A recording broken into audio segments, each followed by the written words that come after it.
Greetings, everyone. My name is Viperstrike, and today we'll be starting on part 3 of our trip through the Major League World of Baseball. So we're here at Burke Lakefront Airport, which is located right on the shores of Lake Erie, and you can definitely see downtown Cleveland from here. So for this trip, we will be taking from Cleveland all the way from Cleveland to Akron to Pittsburgh. Then finally, we will be leaving to our final stop is actually going to be in Altoona today. And for the reason of this is that it's going to make episode 4 go through a lot faster. I think that makes a lot of sense, actually. So, I actually also, if you see in the chat, I finally got some commands for you. So, feel free to pick any of the commands you want us to do, guys. So, let's take a look at the chat for a bit. Good, nice to see you there, Allison Johnson. Thank you for coming today. I really enjoyed your flight there yesterday. all the way from Singapore to the island of Java. Very beautiful. Seamus McNeil, it's good to see you again. It was nice appearing on your stream last night. And I think if I ever get a steering wheel, maybe I could try Euro Truck Simulator at some point. But that's until I need to get my own wheel set up. Dangerous Brian's here. Good to see you again.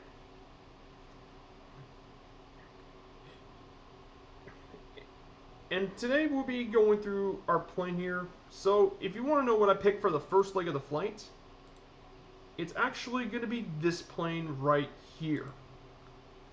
So for those who don't know, this is a Cessna 152.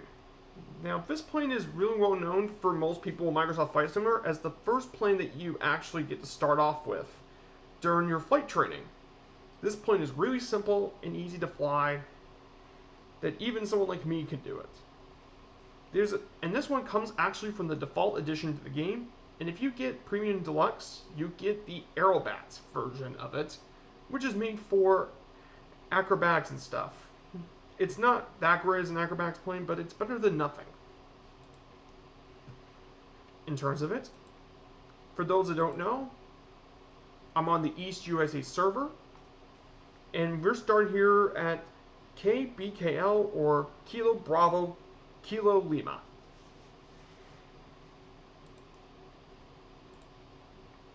My only request is general aviation and no airliners, or I'll have to toss you. So the checklist for this plane is quite simple. I have to open the fuel shutoff valve,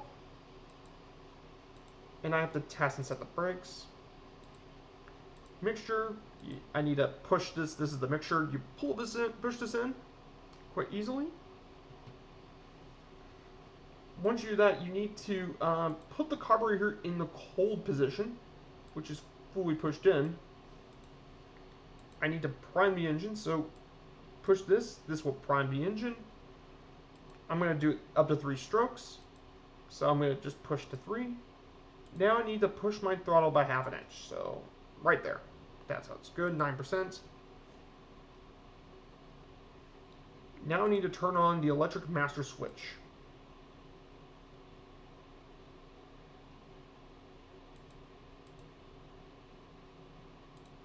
On. I now have to start the plane. Let's see if it starts. What did I do wrong? Did I turn on the battery switch?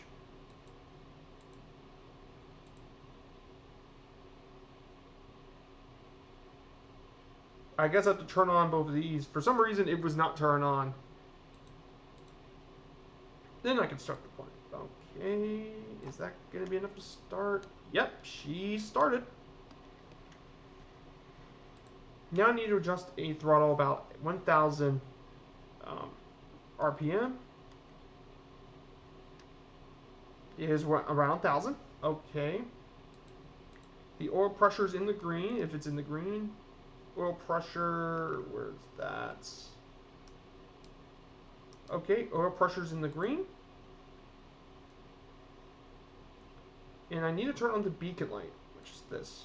Beacon light must be switched on alongside the navigation light. And I'll even turn on the strobe lights and turn on that. There you go. And I'll have to be turning on my taxi lights as well.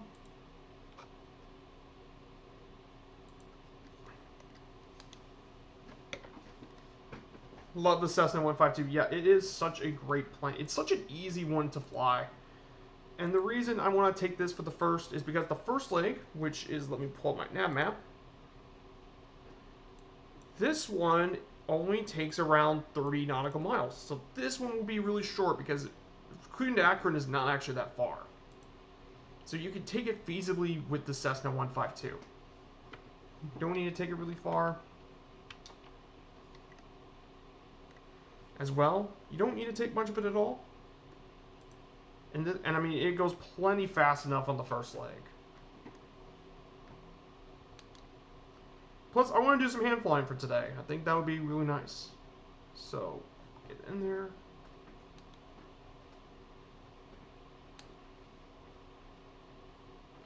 So I take off from runway 24R.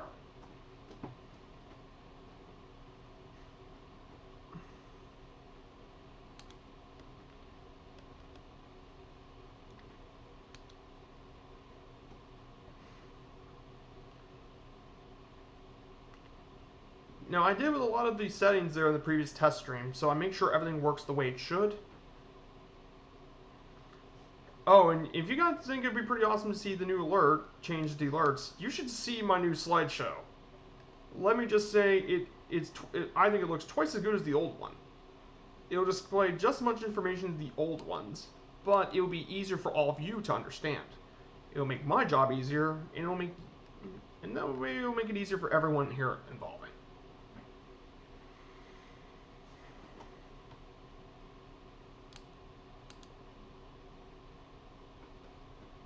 Right, turn on.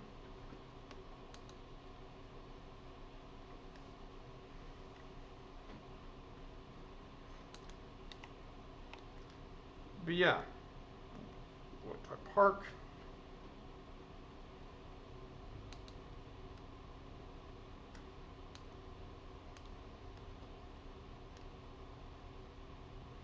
Join servers, so bit wondering about all that.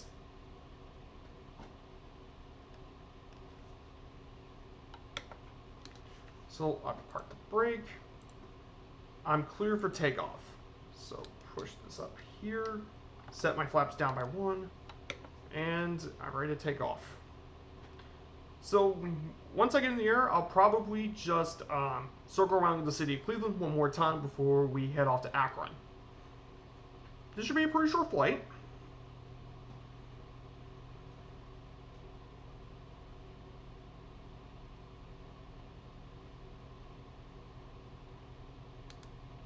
And I should be up pretty easily. 2-4 right, Dangerous Brian. That's where we're taking off from. So there's something else I want to do as well, is that after I land and everyone lands, I'm going to probably have to restart. Basically, what I mean is go back to my old runway. So that way, I don't have to worry about the frames issue I had in my last stream. That is something I will do after we land, every time we land. If you all don't mind. So get pretty high up.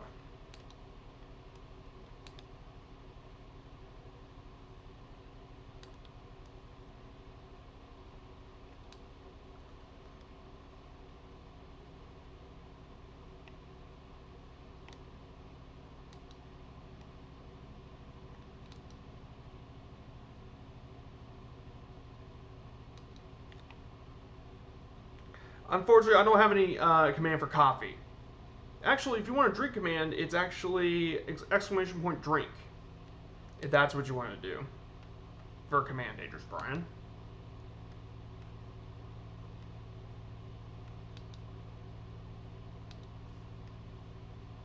I think that should be high enough.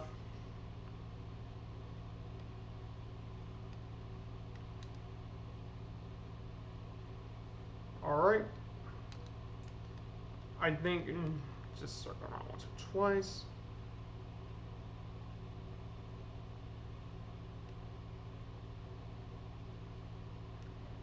Let's fly out for a bit.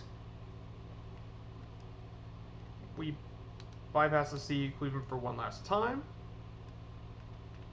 There's First Energy Stadium in front of us.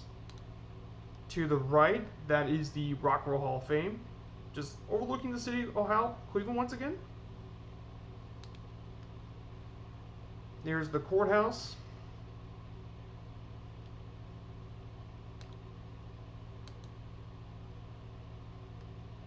I mean, pretty nice views of the city down below.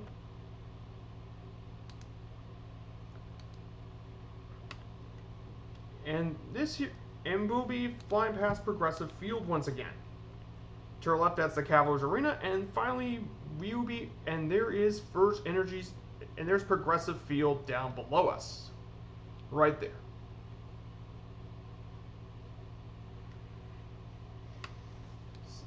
So I need to get back on track. So I need to push the engines up for a bit. So I need to head to a heading up 173 degrees, according to my nav map.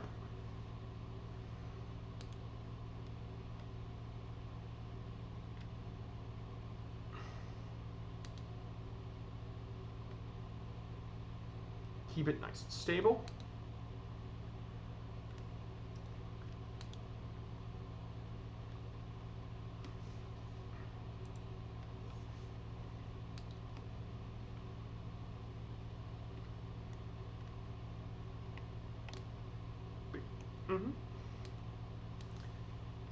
So, basically, we're heading to the city of Akron. We're actually approaching some of the neighborhood areas, include Newburgh Heights, and Cuyahoga Heights as well, is that in our direction. Let me just set the trim.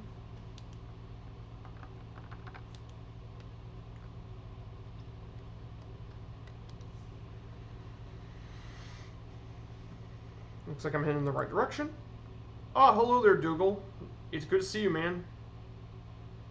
I hope your dinner turns out pretty good there, Dougal. Hope it turns out to be good. What kind of dinner are you having?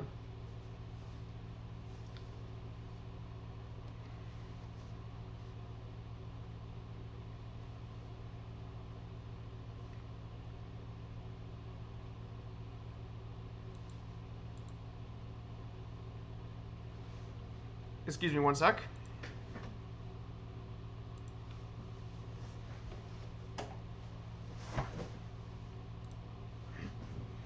Evening, lurking in the garden here, says Warhamster. Nice to see you, man. I gotta say, the Grand Prix you all had was really fun and enjoyable. I actually had a great time watching the Grand Prix last night. It was a lot of fun, I gotta say.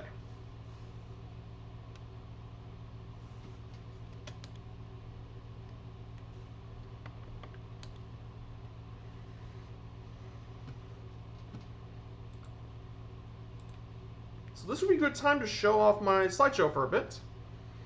Yes, this is Play Ball Episode 3, Buccos of the Allegheny. Now, the reason I named that title that way was because where they play is right in the banks of the Allegheny River in Pittsburgh. So that's why I came up, and the Buccos is a nickname for the Pirates. So, actually, for our first stop, we will actually be heading to Cuyahoga National Park. Now, this park is actually kind of interesting in a way, as it's the only national park in the state of Ohio. I can't see, seems that way, mate. I can't see you. I'm way ahead, man. I apologize if I'm flying way too fast. So this is Cuyahoga National Park, which is right in front of us. This park was actually established in the year 2000. It is the only national park in the state of Ohio and one of 3 in the Great Lakes basins, which is through all 5 of the Great Lakes.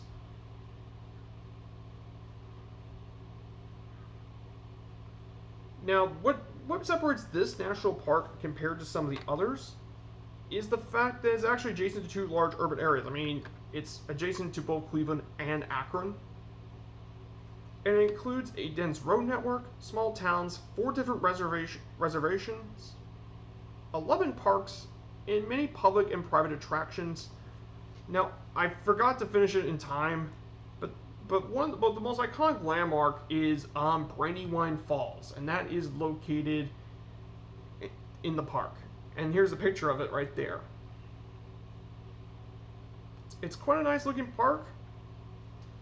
It's definitely a very unique national park compared to some of the others.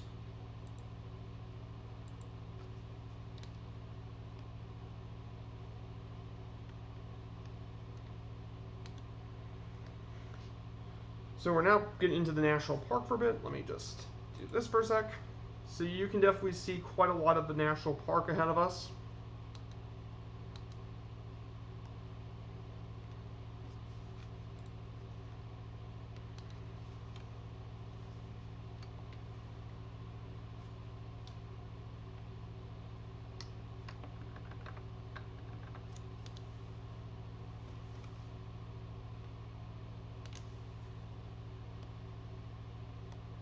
I apologize, Brian, if you couldn't see me. I got off a little early, so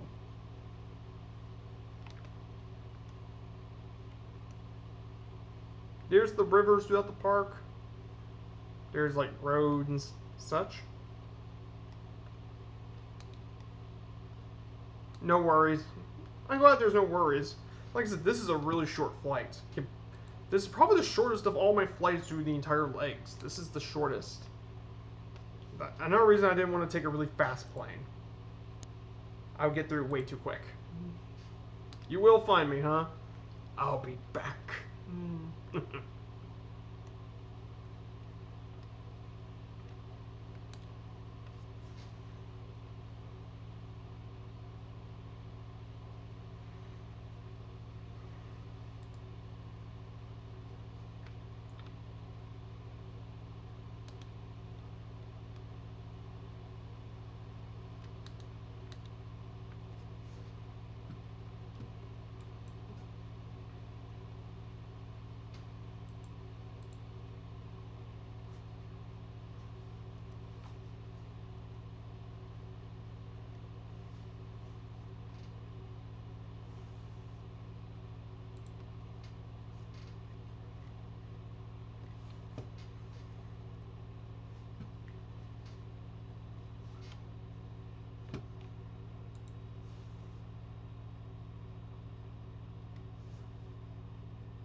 So I'm going to put in the showcase view. You could definitely take a greater look at the national park. I put it on scattered clouds. Just thought about doing something unique for the weather.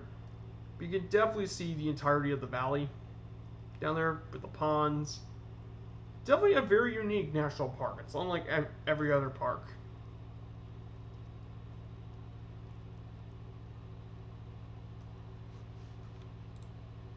I need to get back to the cockpit. I need to put this back in the right direction. That's one of the major issues of not having a non-autopilot plane is sometimes it kind of drifts. It's very hard to keep it stable.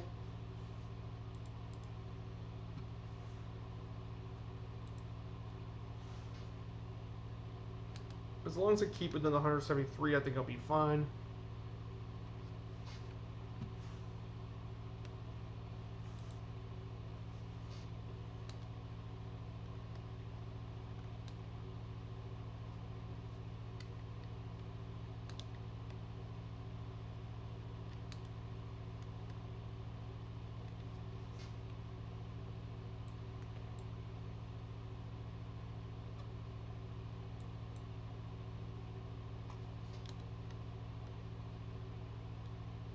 And actually throughout, if you see this river down here, according to my nav map, this is actually the Cuyahoga River. And it flows throughout the entire national park.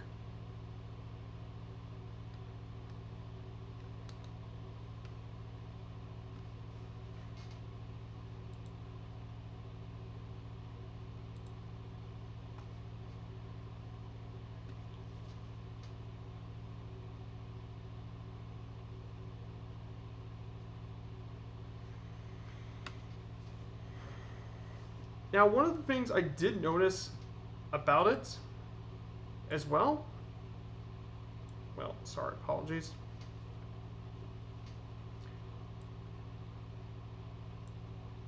So it looks like, right here, if I can pull up that map, actually,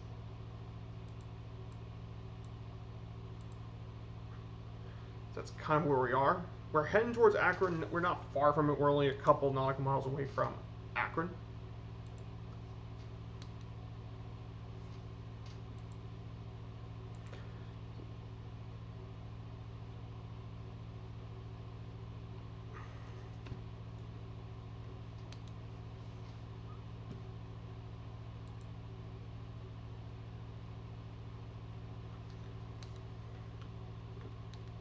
Press the full power, near full power, readjust the trim. Power, more power.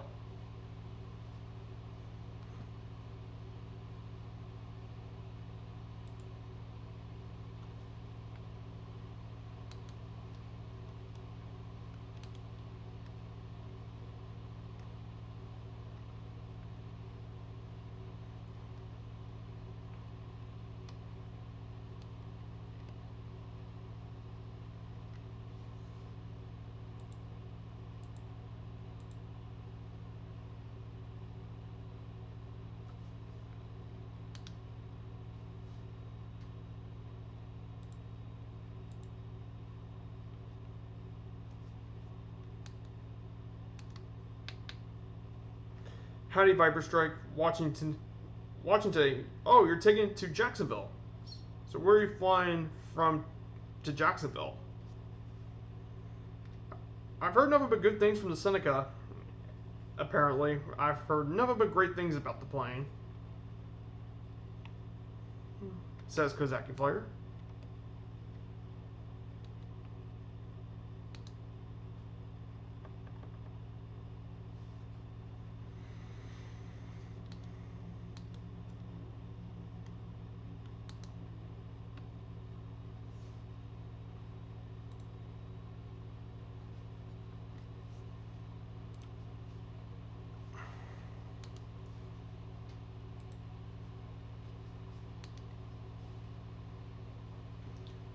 KMSL.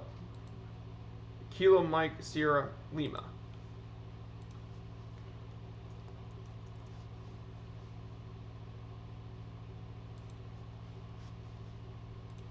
Let me. Oh, Northwest Alabama. That's Northwest Alabama.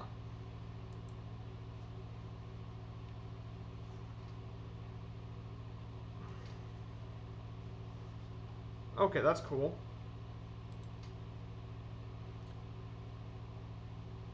No, the flight plans.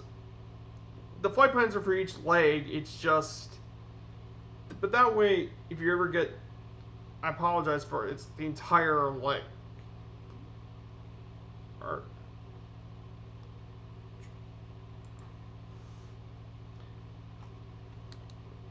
my flight plans represent the whole flight, but it's just for those who want to get connected to each other. That's what my flight plans are. Dangerous Brian. Maybe I should try and do it next time for each leg.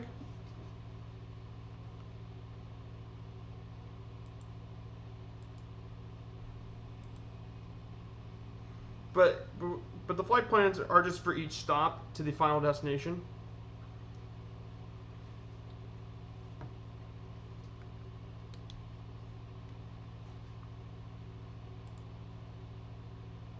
Okay, now we're approaching the city of Akron, and apparently the weather has now actually changed from scattered to a few clouds to pretty decently high level clouds. So now we'll get to Akron, Ohio for a bit. Let's pull up the slideshow. So Akron, Ohio is actually the 5th largest city in the state of Ohio, and it was founded in 1825 along the Little Cohoa River at the summit of the Ohio and Erie Canal. And this canal was one of the few canals that tie the Ohio River up to the Lake Erie. However, Akron's very well known for their long history of rubber and tire manufacturing, as seen from many companies, especially Goodyear Tire Rubber Company, and which gives Akron the nickname Rubber Capital of the World.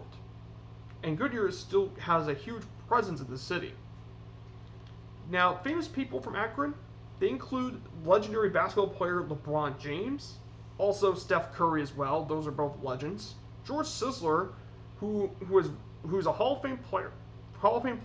He was a part of the original inaugural class of the Hall of Fame, and in fact, he used to hold the single-season hit record of 258, was lasted all the way to 2001 when Ichiro broke it in 2004. And Frank Sieberling, who is the one who founded Goodyear, which made it a really big name. Now we're actually approaching downtown, so the first stop is Canal Park. That is the home of the Akron Rubber Ducks. And let me get to that. Let me change the slide. Now, obviously, Akron is well known for the. Now, this here is the Rubber Ducks. So this is actually their baseball team. They are the AA affiliate of the Indians, and they actually came to existence as the Arrows, but changed their name to the Rubber Ducks because of their long history with rubber. They currently play at Canal Park, a 7,600 seats ballpark near the Erie Canal. And some of their famous alumni include Cliff Lee, CC Sabathia, and Grace Sizemore. All those players became stars for the Indians during the 2000s. as well. In addition to the rubber ducks as well, Akron's known for other things, and actually the other two things I want to show you in Akron are actually right next to the airport. So let's find Canal Park. It's got to be around here somewhere.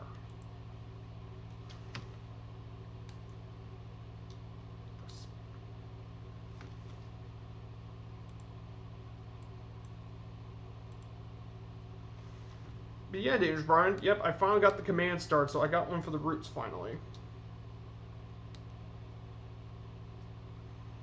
So now you know all my routes.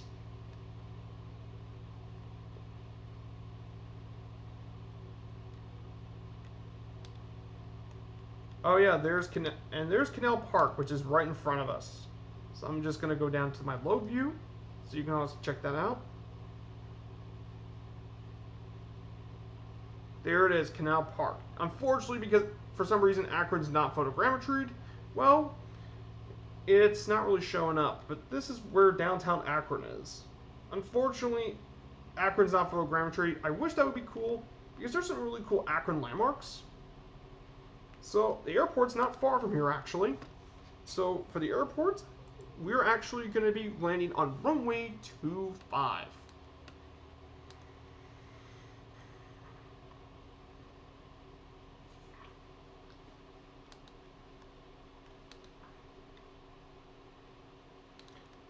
And if I look behind me, this is the University of Akron. That's their team nickname are the Zips, and their mascot is a kangaroo. I'm not kidding you.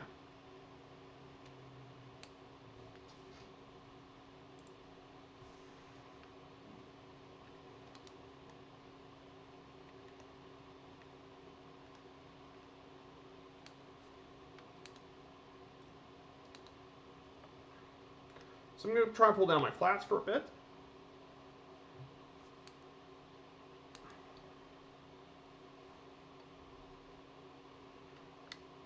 Keep it easy. Definitely pretty nice out here today. So how is your old weekends going in the chat?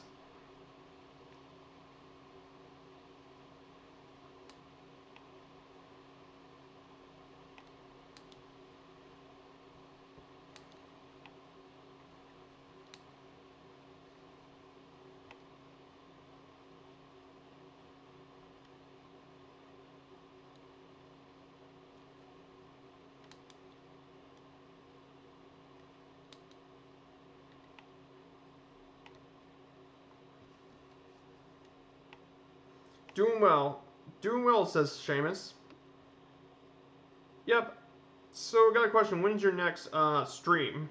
Anyway, Seamus. Got any idea when the next stream starts?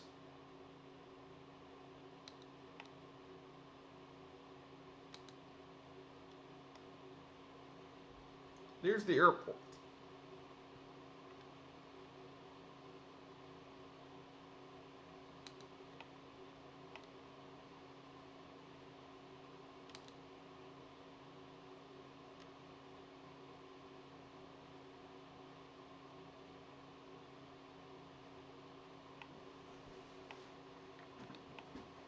Just look at my back.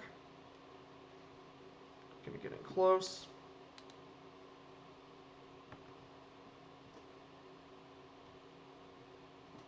Oh, those are random, mate. So you never schedule, huh? So it's all random. Usually most people stream when they have a schedule. Okay, gotta get down. Got it.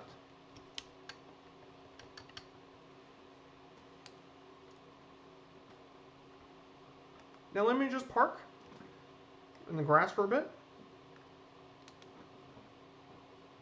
Yeah, it was such a great race. Now before I restart Ascent, there is two things I do want to show you about that are around this airport, actually.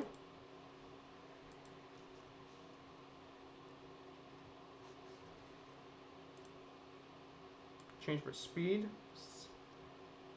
Okay. So around here was a stadium, but this area right here in particular, let me just do this.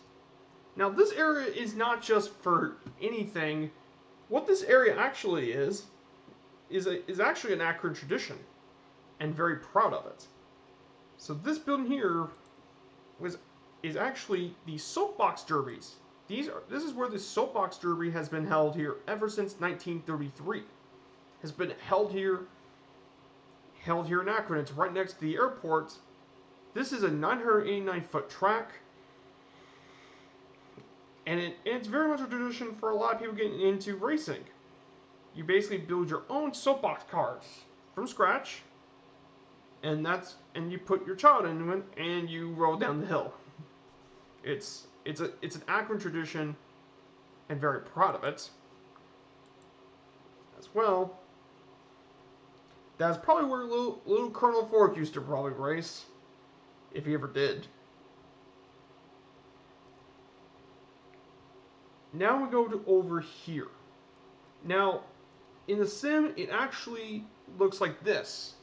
But this isn't just any major building. This is actually a very important institution of this. This is actually the Goodyear. It's actually known as the Goodyear Air Dock. Now, this air dock was really special. When this thing was completed in 1929, this was the largest building in the world without any interior supports. As in, this thing was actually supported by rollers. It is over 1,175 feet long, 325 feet wide, and 211 feet high. And each of those were supported by 13 steel arches. There was over 364,000 square feet of unobstructed floor space, or an area larger than 8 football fields, side by side. And it has a volume of 55 million cubic feet, which is massive. As you can see in the picture, so what did they do with this? They actually built airships out of this. You know, the Zeppelin, they actually built those out of here. The first 2 airships to be built here were the USS Akron, and in 1931, the USS Macon, which were all airships. Which is kind of cool. And other facts, at each of the building, there were 2 semi-spherical doors, and each of those weighed 600 tons. Which is just huge. And they roll on 40 wheels, specifically designed on curved railroad tracks. And each was powered by an individual power plant that could be opened in about 5 minutes. Which is just, I mean, the engineering that goes into that is actually insane. Now, of course, the last airship built there was in 1960. And while it's closed to the public, many passengers can still go through all of it in the highway. Pretty cool stuff to be learned. I am down, LOL. What, a CTD? Or you just crashed? Like in a plane crash. So if you guys don't mind, I'm actually going to go and X out of the sim and come back in. I don't want to take any chances with the frame stuttering if you all don't mind.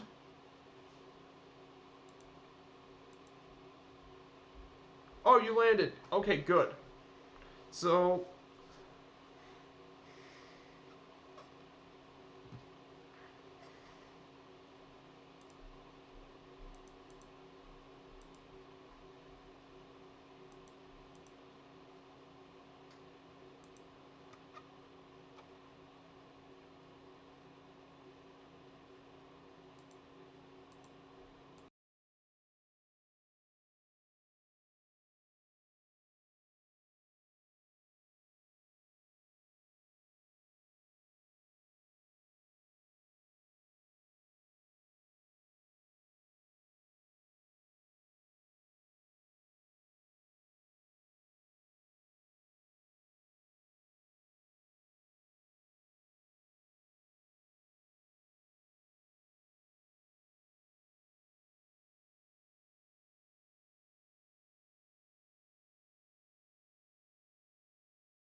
Oh, I forgot. I did mute it. I didn't want any music or anything to worry about. Apologies, Dougal. I got it fixed. So I had to change a bit of the weather and such. Hope that's no worries. Go back to my checklist.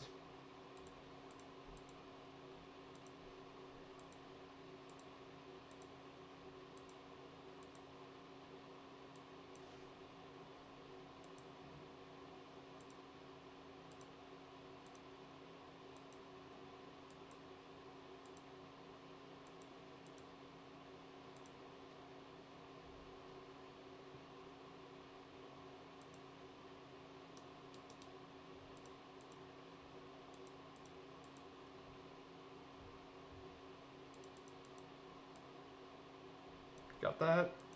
Got the easy thing, adjust.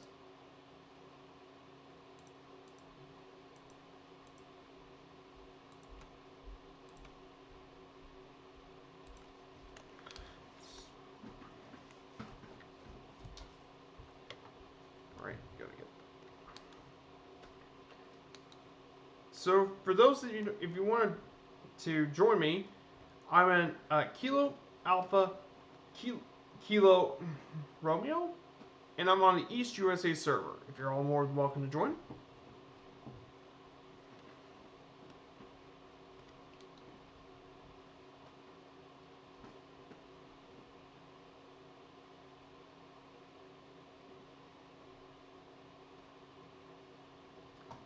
So this one's going to be a bit of a longer leg. This one's going to be around 60 nautical miles, which isn't really long on a plane like a Cessna or all that, but this is especially going to be a difficult one on the 152.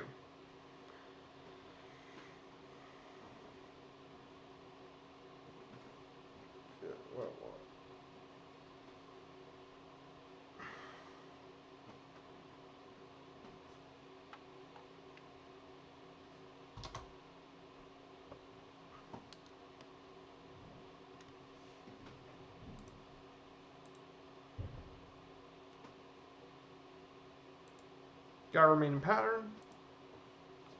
So I'm gonna lower my flaps for a bit. And I think I'm about ready to take off. I'm on runway 25.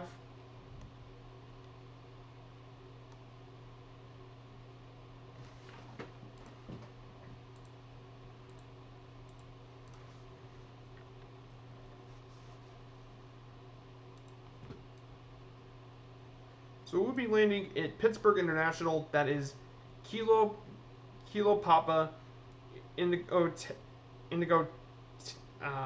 Tango, I believe. India Tango, I mean, which is right here on the nav map. Pull that up. Right here. Fly like you rented it. No, but in all seriousness, I need to be careful for this plane. Right here. On my way. I'm going to go ahead and take off there, Dangerous Brian, but I'll wait for you. I'll wait as long as you need to.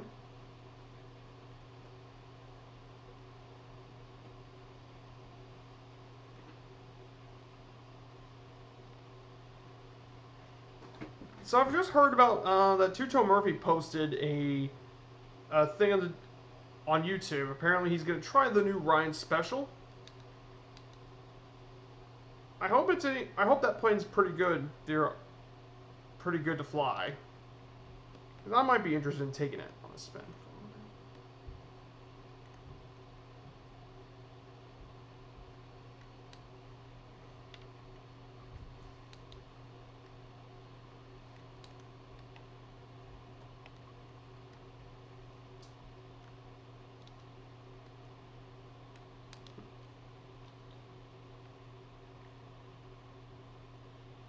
Look out, Brian.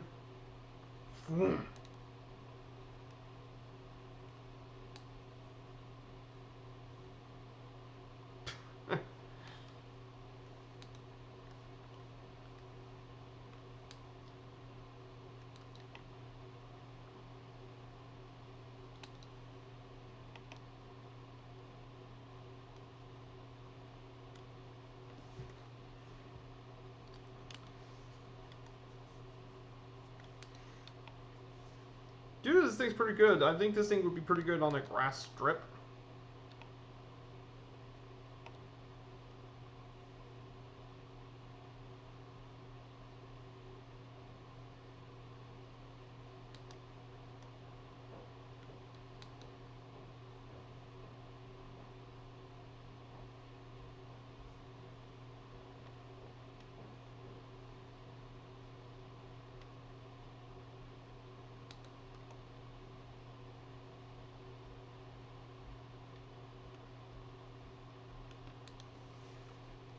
The Ryan is a regular Reno attendee. So what's the Reno anyway? You mean one of Reno's casinos? Is that what you mean, Kazaki?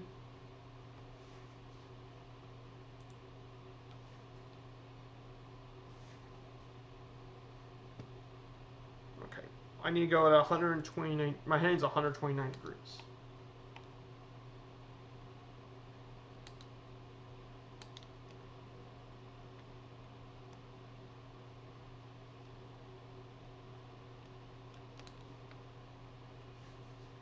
Okay, you're up there, Dangerous Brian. Now, obviously, the 172 is going to have a huge advantage over me in speed.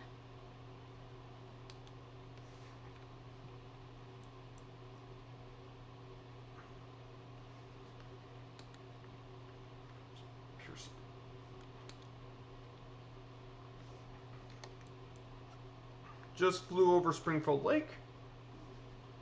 We're going to be flying this at pretty low altitudes for a bit.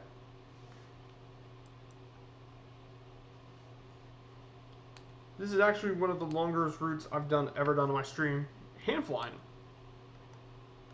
So I'm still relatively new to this whole idea of hand flying on stream.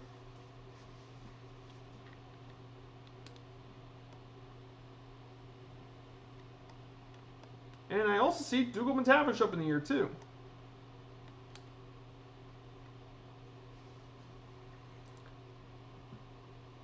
Oh, the Reno Air Races. Oh, those are a big deal around here. Like I said, I'm not really as known much about aviation as I know about sports. So that's why you all can teach me a few things too.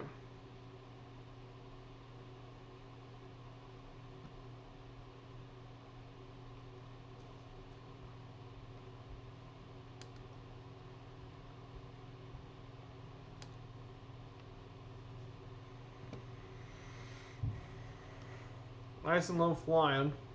But then again, I did an entire stream on Chrono Fork on flying the Shock Ultra. So I am kind of used to flying hand flying for a bit.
So it's really interesting to fly over the fields.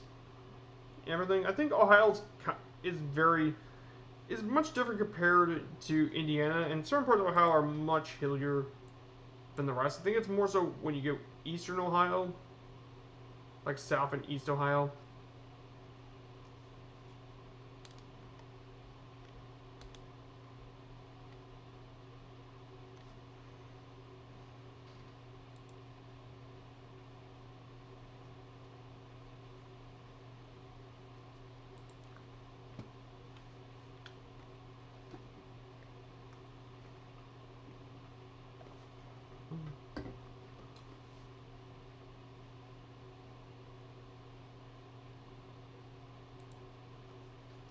Ryan has a screen appearance in the Rockefeller movie.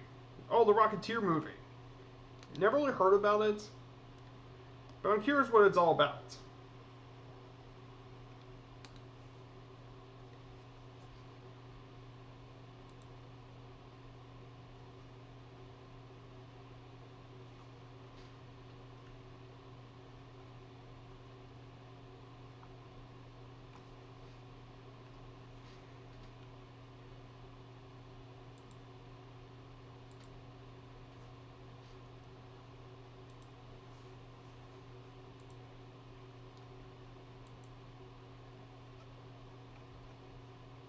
Got you in our sights. Alright, like I said, you got the Cessna 152. You could definitely catch up. 172, you can easily catch up to a 172.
Definitely got some really interesting areas around here. Definitely lots of farmland. Now, it's kind of weird the Vogue Range put two really tall buildings up there. And then down here looks like a grass airstrip.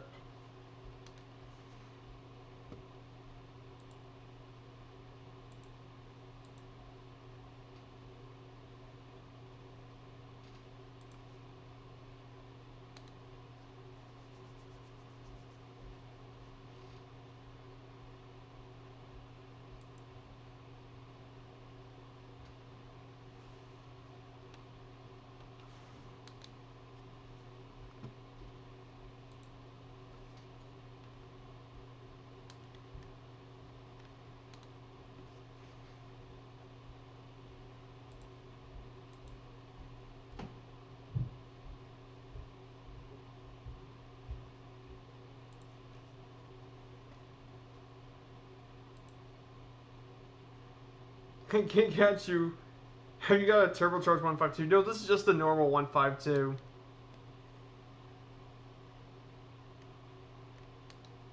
Happy Indy 500 day, guys. Yep, the Indy 500. That's a tradition.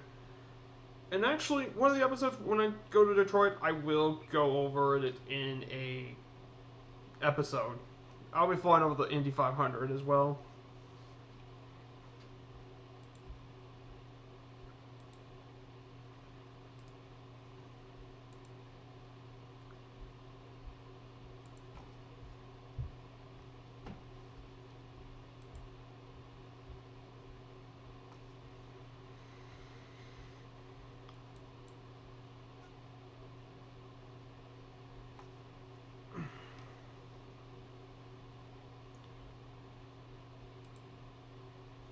Ah, hello there, XBMS Smurfy.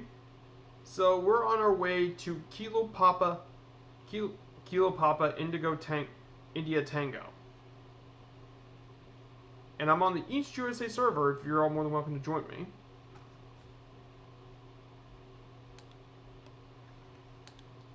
How much longer I'll be on? Well, I still got a long way to go, if that's what you want to know.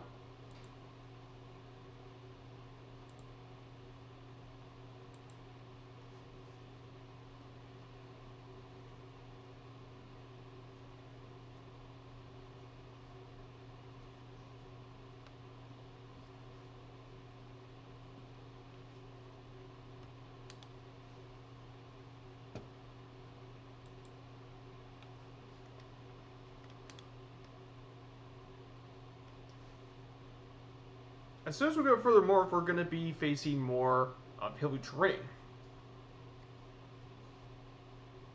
as well.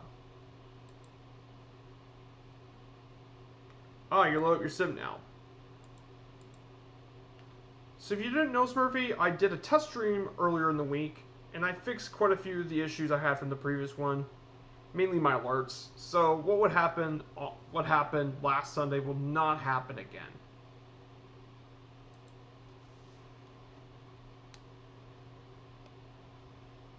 There you are, Dougal.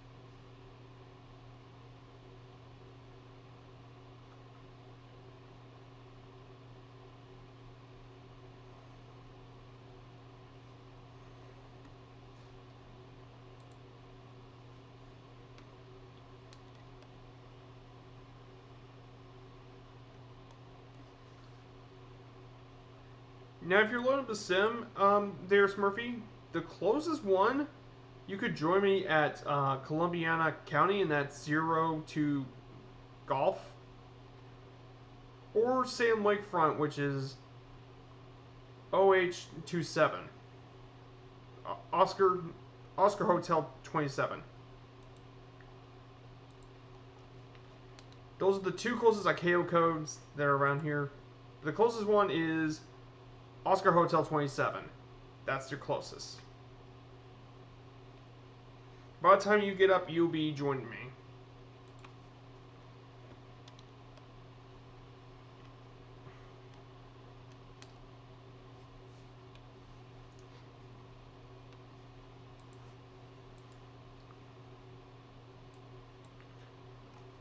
Oh, and yes, Murphy, if you also didn't know, I actually got some stream commands you all want to do. So here, I'll show you one of my new commands. Let's take a bit of a break, shall we? Don't forget.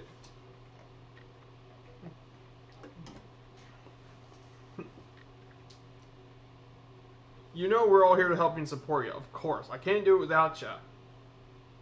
But I want to help you all out too. We all are here to help out each other. The streamer, first performance, and I also want to help you all out too. That way you all get a good experience as well. You know, we're here to help. Of course, but I'm also here to help you guys out too in the chat. I'm here to teach you and just show you all the information and teach you why things are the way they are. And you help me out in the chat a lot too.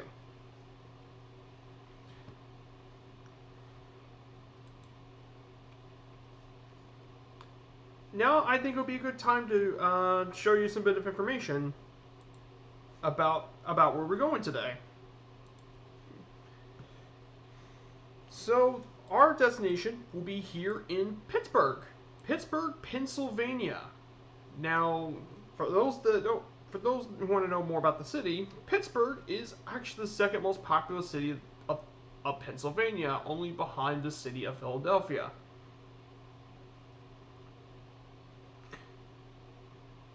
It is situated at the confluence of the Allegheny River and the Mongoliet River, which forms the Ohio River. That's why it's the city of three rivers, because all three rivers are in that city.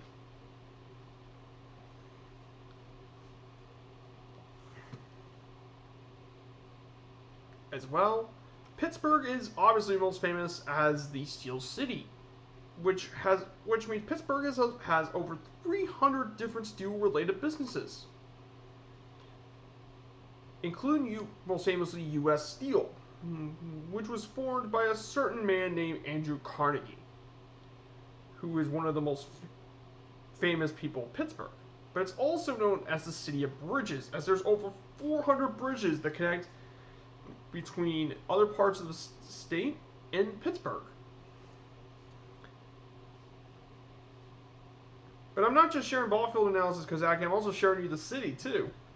And outside of Andrew Carnegie, and Andrew Carnegie's legacy is massive. He formed U.S. Steel and became one of the richest Americans of all time. And as soon as he got really rich, he used his wealth to fund a lot of the museums and arts, including the Andrew Carnegie History Museum of Natural History. Outside of him, Dan Marino's another one. He grew up in Pittsburgh, played in Pittsburgh. Unfortunately, or unfortunately, depending on which NFL team you were, he got drafted by the Marlins. He dropped and became one of the greatest quarterbacks in NFL history, which is American football, by the way. And Honus Wagner was grew up nearby Pittsburgh, and he played for the Pirates. And we'll get to more about Honus Wagner in a little bit.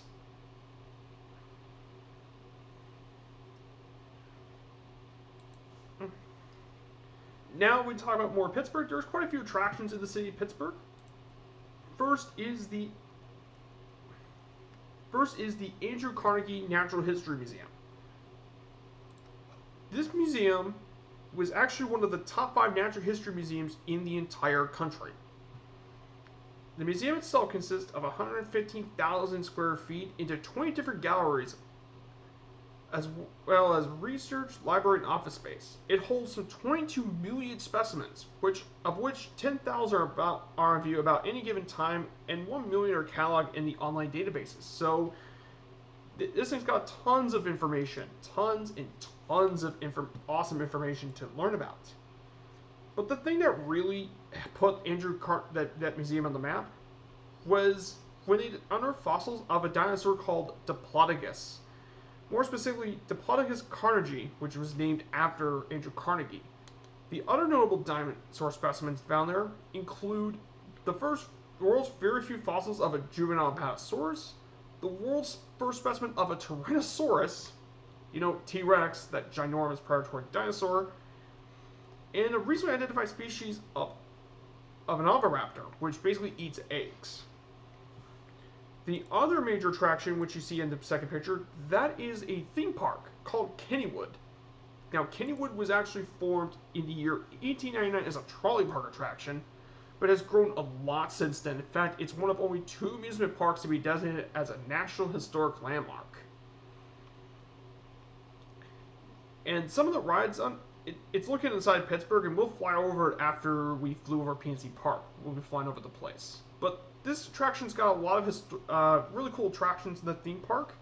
This includes Phantom's Revenge, which is a giant steel hypercoaster with a much bigger second drop compared to the first, and the newest Steel Curtain, which is the newest theme park ride, which is over 220 feet high with a 200-foot drop and has over 9 inversions. So you go upside down 9 times.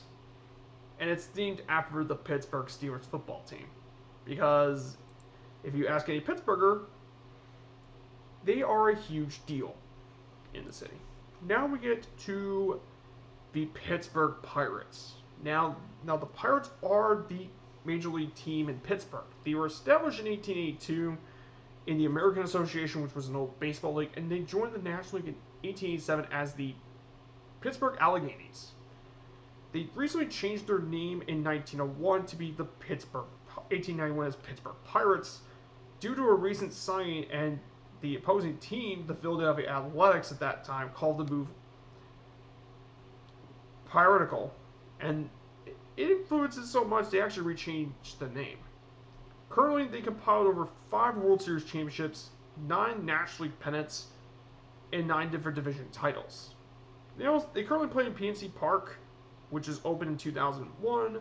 They previously played at Three Rivers and Forest Field. Their main team colors are black and gold, which is shared between two of the other Pittsburgh sports teams, the NFL Steelers and the Penguins. And here's a fun fact for all those that don't know. The Pirates were actually the team featured in the 1951 movie Angels in the Outfield. And mind you, I put in parentheses the original, because Disney actually remade the movie in '94. And that featured the California Angels, which we'll get to talk about that in a later bit.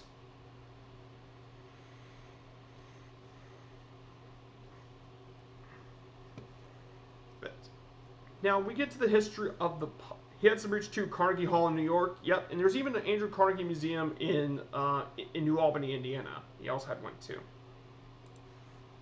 Now the Pirates were actually, they didn't do too much, but in the 1900s, 1899, they acquired former Colonel shortstop Honus Wagner, who was actually born and raised in the Pittsburgh area. And with him and player manager Fred Clark, the Pirates dominated the National League. And with owing to injuries to their starting pitchers, they actually lost in the first World Series ever played in 1903. However, they continued to have a strong team over the next few years, and in 1909, they won the World Series that year. Absolutely dominated baseball that year with the record. And that right there is the 1909 team right in front of me.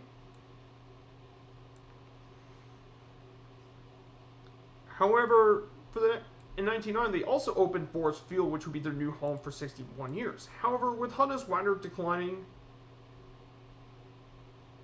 they led to a number of losing seasons, which culminated in a really bad record in 1917. However, with veterans Max Carey, Pie Traynor, and young players like Pie Traynor, it brought the Pirates back to the spotlight, and in fact, in 1925, they won the World Series, overcoming a 3-1 deficit against the Washington Senators. And 2 years later, they went back to the World Series, but they got absolutely destroyed by the 1927 Yankees, which was the most dominant baseball team probably ever. Like, when I get to talk about New York, I'll talk about that 2017. That team was absolutely crazy talented. So right here, we had Pie Traynor. Right here. As well. However, the World War II years weren't really kind to the Pirates. The World War II era was not kind to the Pirates due to the fact that despite having a presence of a genuine star in Ralph Kiner, and I got him in the Legends, we'll talk more about him for a bit. However, the team owned by Barney Dreyfus, who was the original owner of the team, and he actually sold it to a syndicate that was led by Indianapolis businessman Frank McKinney, but it also included a well-known entertainer by the name of Bing Crosby, who we know him as one of the most iconic musical artists of the 20th century. In fact, eventually Bing Crosby, until his death, owned 25% of the team, which is pretty cool. But it got Thomas P. Johnson and John L. Galbraith, an Columbus, Ohio-based real estate tycoon. And they also scored a pretty good victory by getting veteran slugger Hank Greenberg. And while the attendance records at Forest Field were higher, they kind of struggled still. In 1940 and in 52, they compared some of the worst records in baseball history, including a record of 42 and 112, which they only won 27% of their games out of 154. And they placed, out of first place, they placed 54 and a half games out of first place, which is terrible. Horrible record. The Pirates did not benefit at all during the new change.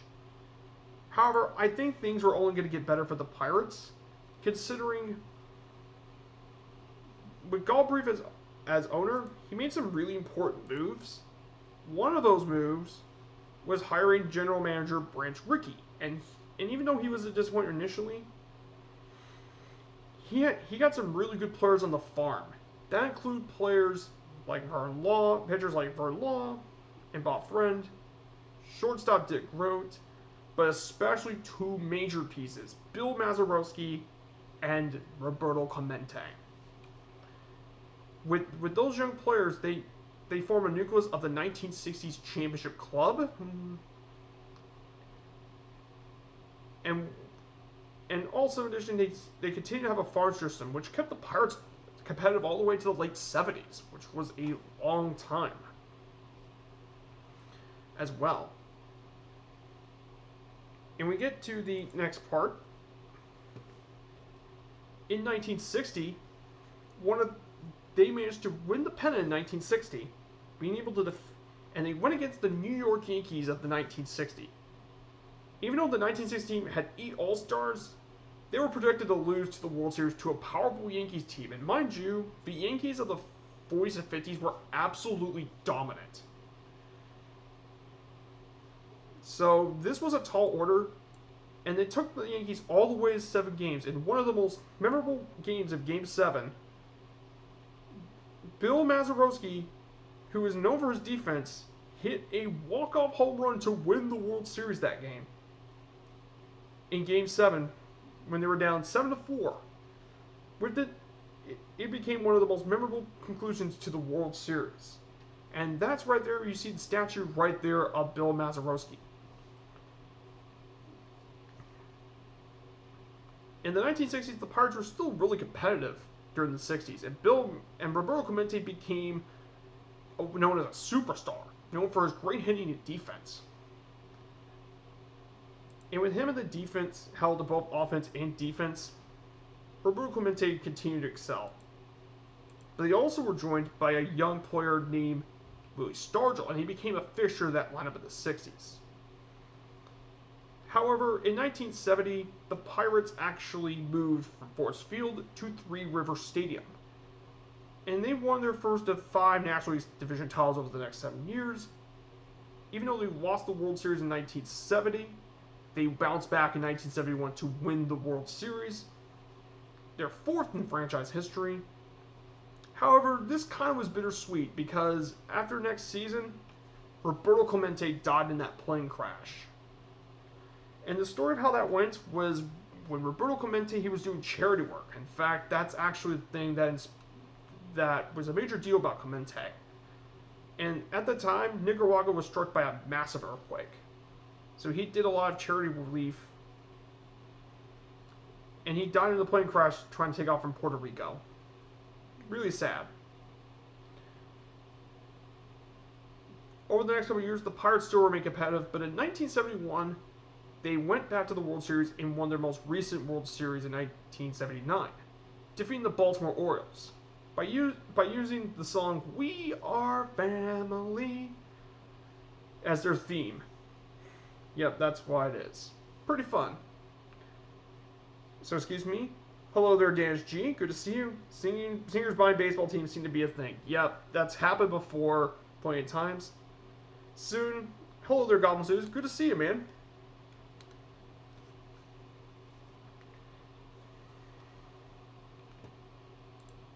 Looks like we're not far from the airport at all.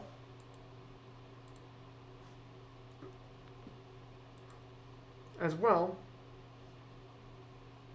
After the '79 World Series, they were kind of disappointed. There was disappointment through the team, but in the '80s, Galbraith sold his family to the Pittsburgh Associates, which kept the team from relocating. In the '80s, they hired a really well-known manager named Jim Leyland, and under his guidance, they climbed out of the cellar. In fact, they had young stars like Bobby Bonilla, Barry Bonds, and Andy Van Slyke. And particularly, that is a young Barry Bonds, and he became even more well-known when he joined the Giants back in the '93 season. With it, the Pirates made multiple playoff appearances through 1988, 1991, and 1992. But they lost to the Atlanta Braves in overtime. In fact, 92 was their last playoff appearance for over 20 years. So runway 10R, yep, I was thinking of that too.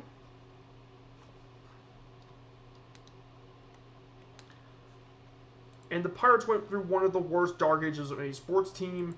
In fact, they had 20 straight losing seasons, which is the longest of all professional North American sports leagues. The closest to that time was in 1997. They finished only second in the National League, despite a losing record. After a poor 2000s, though, the Pirates managed to rebound in 2013, when the Pirates actually secured their first winning season since '92. And once they did that, 14 days later, they managed to even get back to the playoffs for the first time in 21 seasons. However, they did win the playoff game in 2013, led by Andrew McCutchen, who was a star for the Pirates for the recent seasons.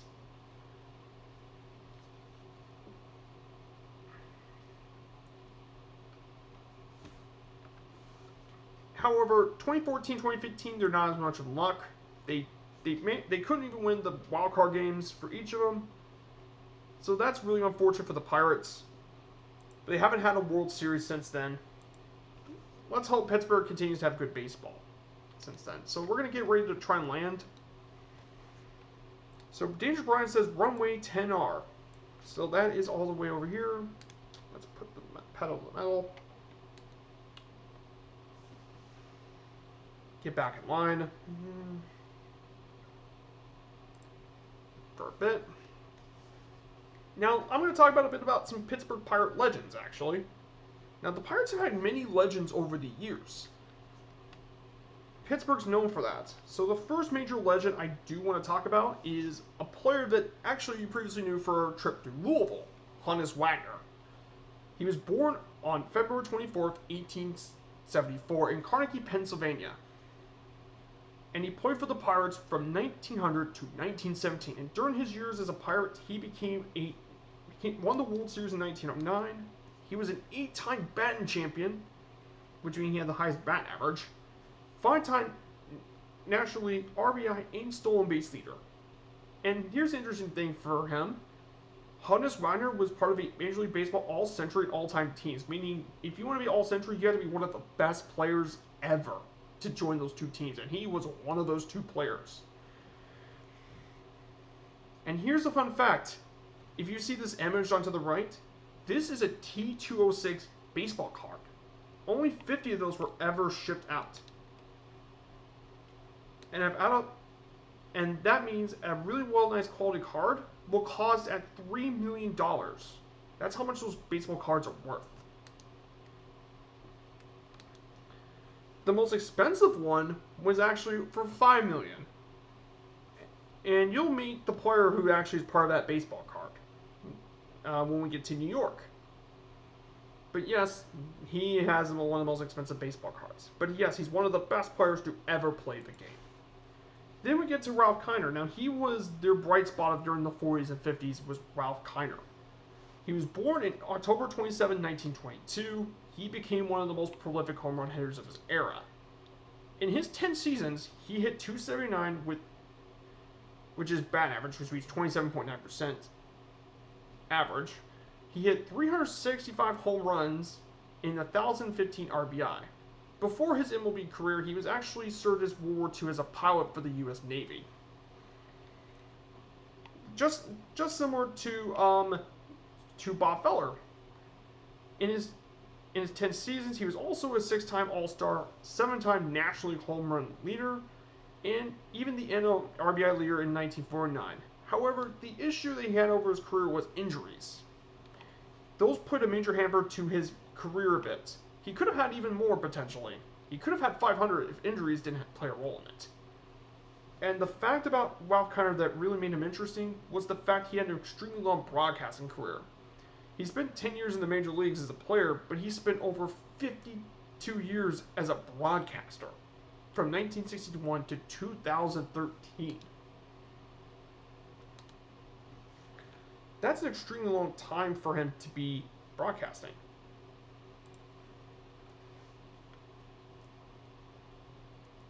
Then the next player is Bill Mazeroski. Now, everyone knows that he was the one who hit the home run in Game 7.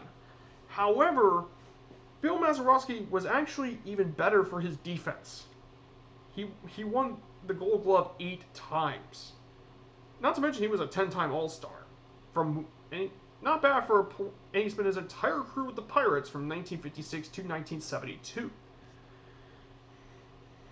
In fact, his defense set a standard for defense at the second base position even to this day. Not bad for a player born from Wheeling, West Virginia. Not bad for... And that's why he made the Hall of Fame. Now, I think the other top Pirate, Roberto. Roberto Clemente was born in Puerto Rico, actually. While he wasn't the first Puerto Rican player to make it to the Major Leagues, he was probably by far the most influential. He was a 12-time All-Star. He got the 1965 NL MVP, won 2 World Series with the Pirates, 1960 and 71, and he was also an excellent defender. I mean, that's why he had the 12 Gold Gloves for.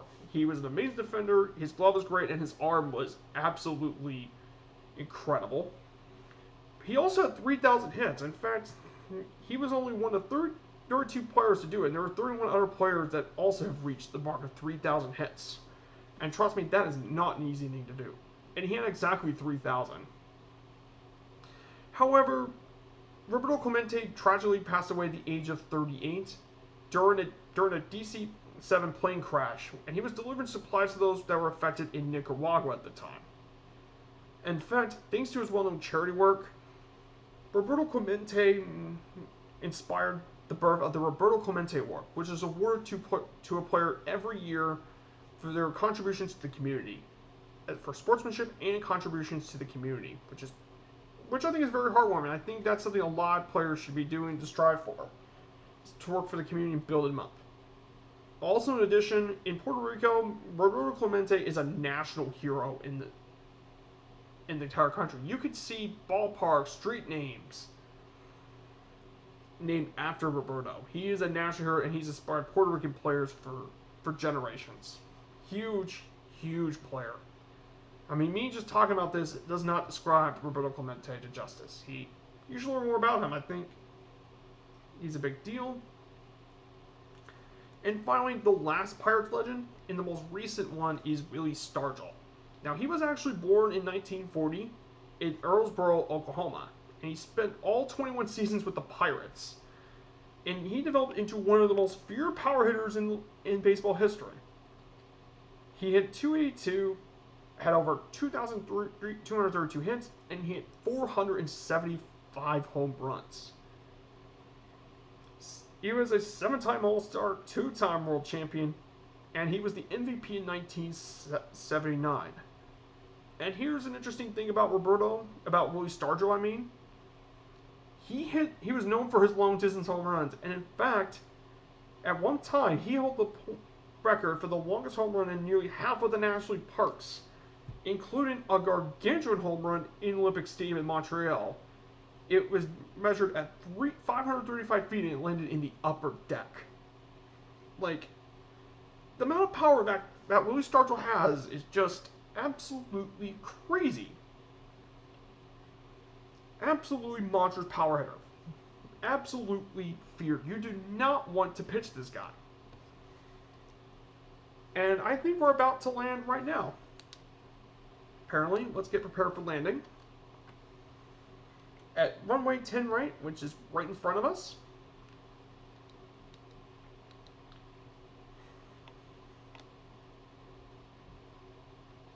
So, Goblin Zeus, if you want to join us, we're in Kilo Papa, India Tango.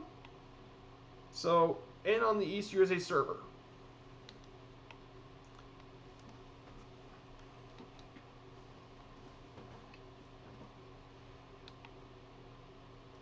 For a bit.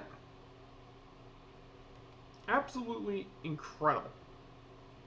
Absolutely incredible. All of this information is it's just crazy. But I hope you guys like the new slideshows that I'm doing so far. I put a lot of work to those slideshows. I decided to put more information on the slides, so that way you all can help you all understand what I'm talking about. I think that's going to be a really nice help. Hello there, Dance G. Good to see you.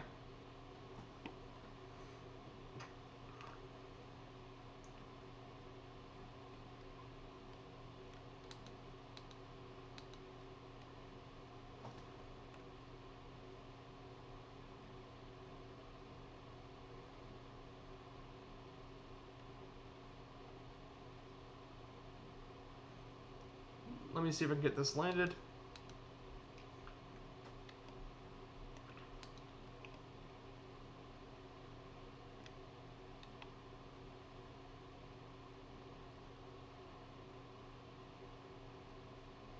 Let's get this landed. We can get.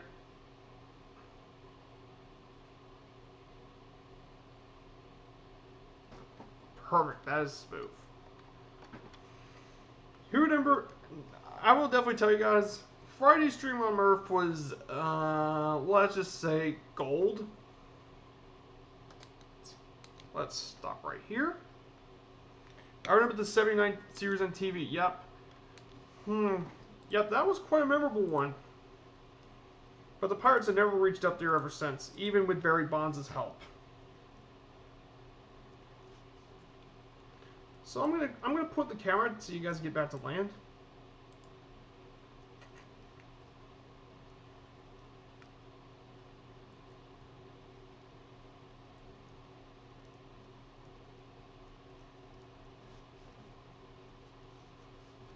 Let me readjust my speed, I think.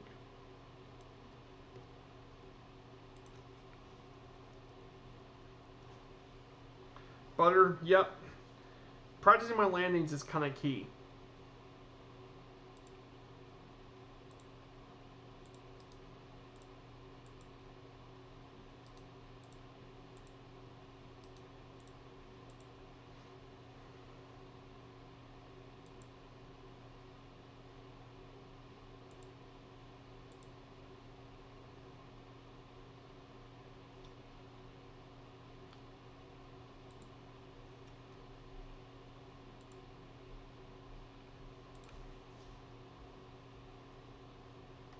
There's Dangerous Brian. There's Smurf.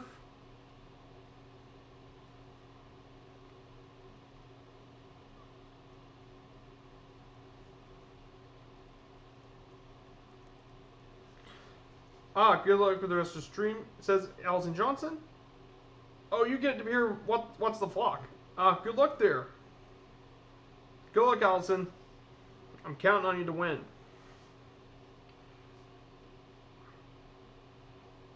There's Dangerous Brian, and he is... And I believe he is... Come on. Whoa, perfectly smooth. Perfectly smooth there, Dangerous Brian. Butter. Put some butter on that potato. And the same thing goes for BMX Smurfy. You're also down there pretty smoothly. Beautiful.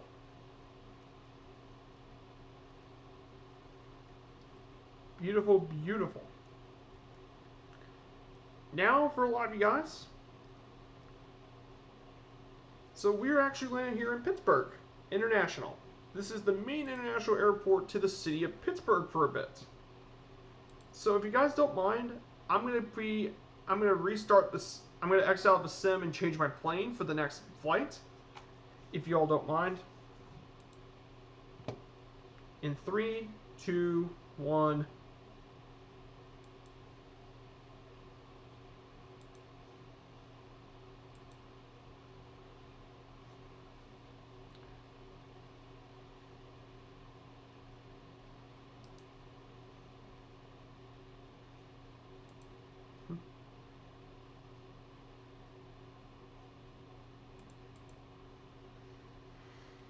It's good.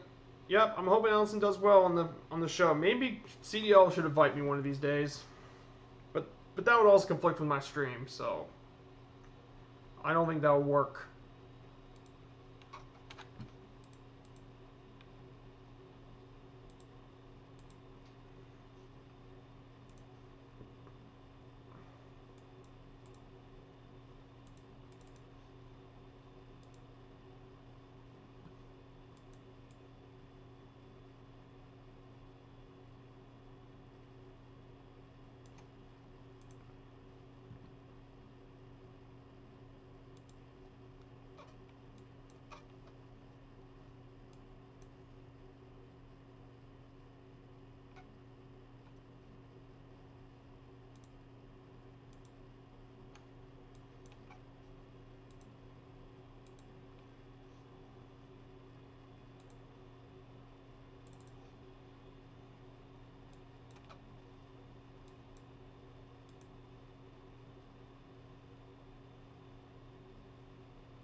You, what plane? I will be taking the Aerolites. I will be taking the Aerolite 103 for the next leg of the flight. And actually, Smurfy, if you want to know, you could do exclamation point plane, and it will tell you what the planes I'm going to be taking for each of the flights. I have the commands for it.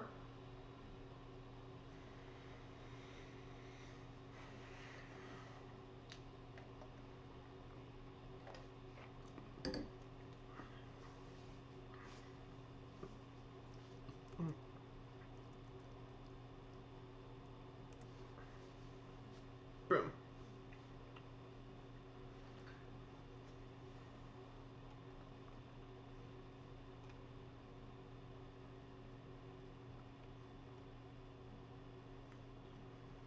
See, and now you get all the plane information stuff. Just to keep that in mind, I wanted to add it because that was another thing I liked, is I didn't have any commands, so I'm ready this time.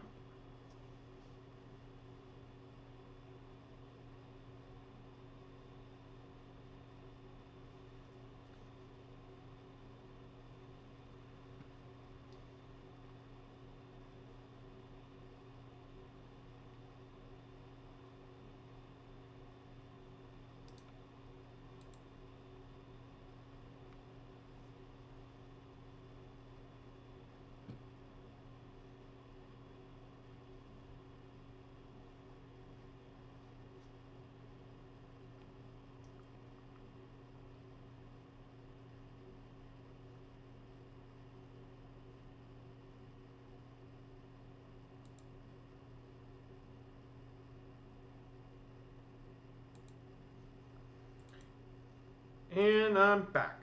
So, yep, guys, I'm in the Aerolite 103. Well.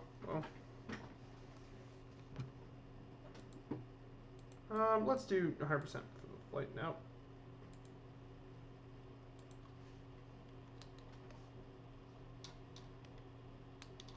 So I gotta start the plane.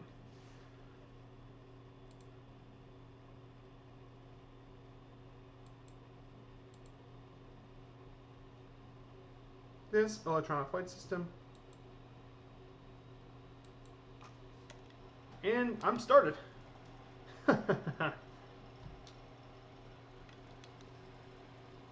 Yep, I got the Aerolite.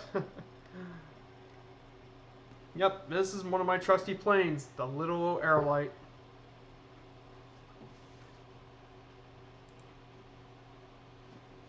I know this might be a little out of a plane, but I mean, nothing beats an Aerolite when you're trying to view landmarks. Nothing beats it. So I'm going to be taking off at runway 28 left.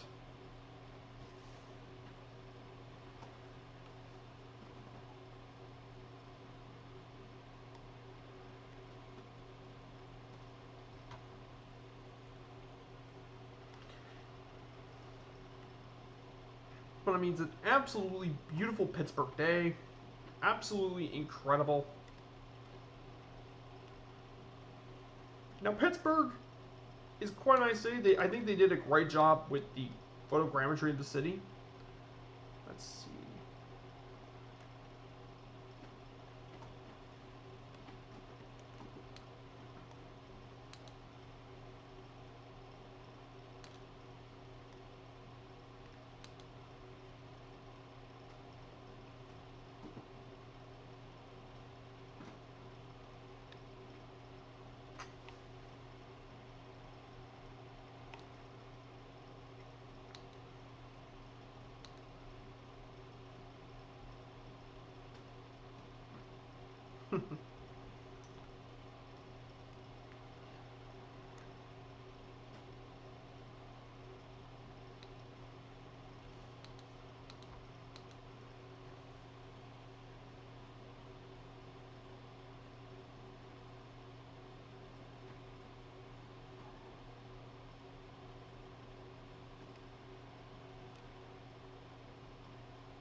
And I just improved takeoff clearance.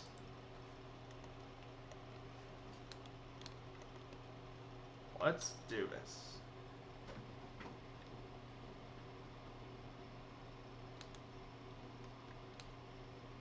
And we're off.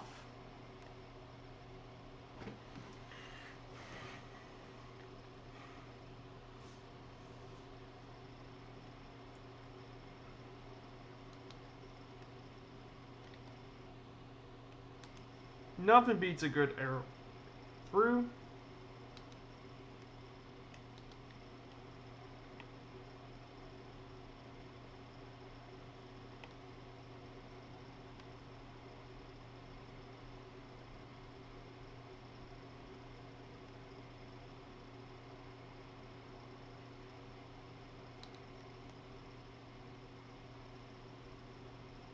It looks like RCF brought a helicopter here.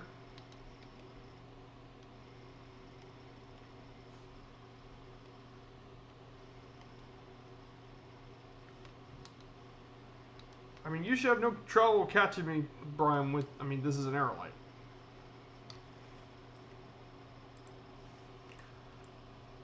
So, according to our nav map, I actually have a few places we need to get going. I have 3 different destinations I want to point out to you all. So, we'll be flying our first waypoint, PNC Park. And our second waypoint is going to be at Ford's Field. And the reason I only have 2, even though there's 3 stadiums, is because Heinz Field is located in that route. So we'll be going there first.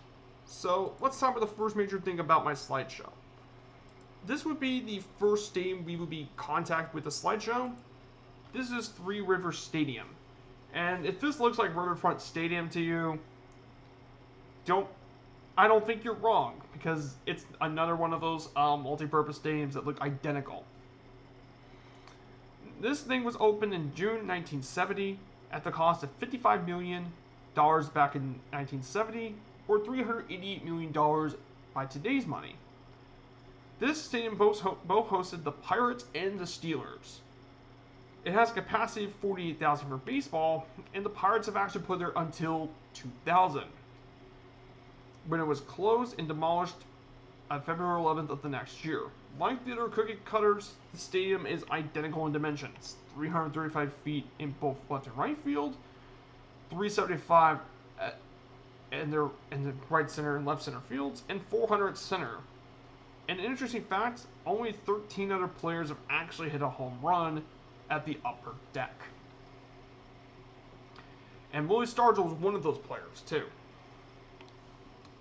As well. Now, the next ballpark is going to be the one right next to it. This is PNC Park. This is the park they currently play. And in my opinion, this is one of the best ballparks in the entire major leagues. This ballpark was actually opened in 2001, and it was built alongside the Allegheny River in the views of the Pittsburgh skyline. It has a capacity of about 38,000, which is actually much smaller than Three Rivers, but it's also much better suited for baseball. And the dimensions are actually unique, as they are 325 in left, 383 left center, 410 is the deepest part of the park at really deep left center, 399 feet center, 375 at right center field, and 320 feet at right field.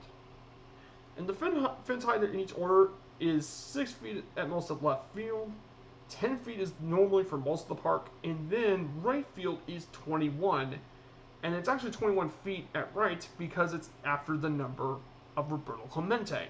He wore the number 21. PNC Park has hosted the 2006 Major League All-Star Game, and it held its first playoff game in 2013. And in fact, one of the unique things about the park, there are some other features of the park that I do want to discuss. The playing surface is made from Tuckahoe bluegrass, which is a mixture of various types of Kentucky bluegrass.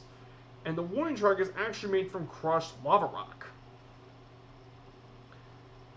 And here's another feature like most other ballparks. The home dugout's actually in third base line, so you get the home team a view of Pittsburgh. It's definitely unique, and also it's also the Allegheny River is actually quite close. In fact, at the closest point, the river is 443 feet from home plate. So if you hit a ball at that point, it might have a good chance of hitting a home run into the Allegheny River. And speaking of which, there have only been 5 home runs so far that have found their way to the river. Josh Bell, one of the Pirates players, Josh Bell, hit 2 of those into the river. So right here we're getting down, there's the Pittsburgh neighborhoods. Definitely very nice. You definitely see some of the nice neighborhoods area.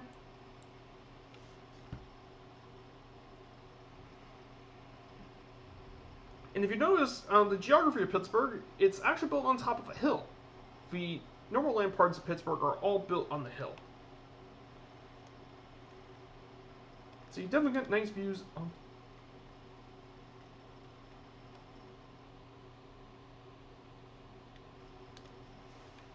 Kind of nice.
We should get by one of the rivers soon. One of the 3 rivers in Pittsburgh. We should be getting onto the Ohio River soon, and we can take it to fall there. We'll be good once we reach the Ohio River.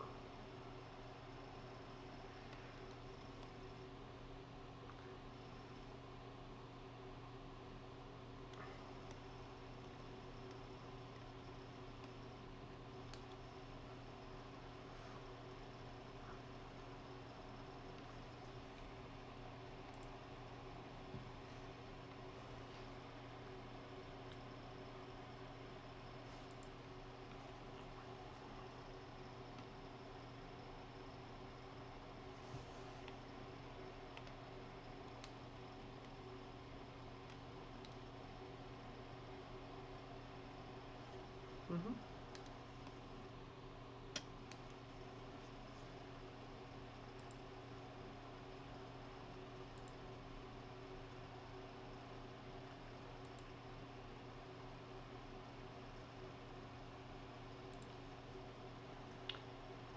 And there's one of the many bridges in Pittsburgh, down below.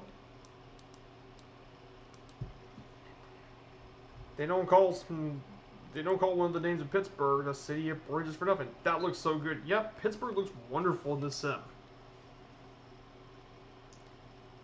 Pittsburgh is lovely.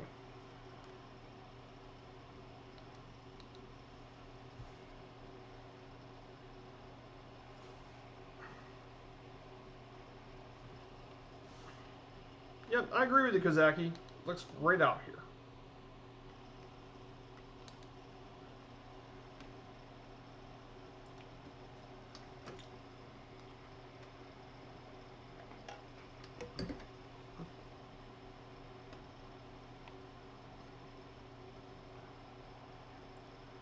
And in front of us, that is Heinz Field in front of us, if you notice, which is right here. That is Heinz Field. That is the current home of not just the Pittsburgh Steelers American football team, it's also home to the University of Pitt. in their football team. They actually play here in Heinz Field. They replaced Three Rivers, and like PNC Park, you get great views of the Pittsburgh skyline. It's definitely a nice view. We're gonna go, and this is also where Three Rivers was built around. It was around the side of the parking lot. So let's go this direction.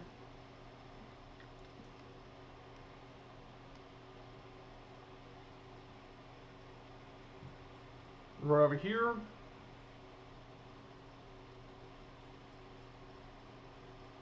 I gotta say, it looks pretty good in the sim, actually.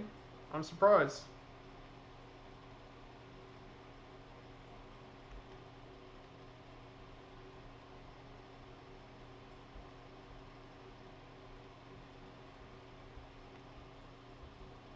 Just be careful not to land on the roof.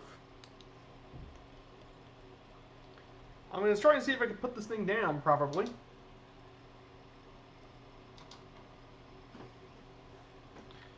At Heinz Field. Now, if you have a helicopter, this is significantly easier.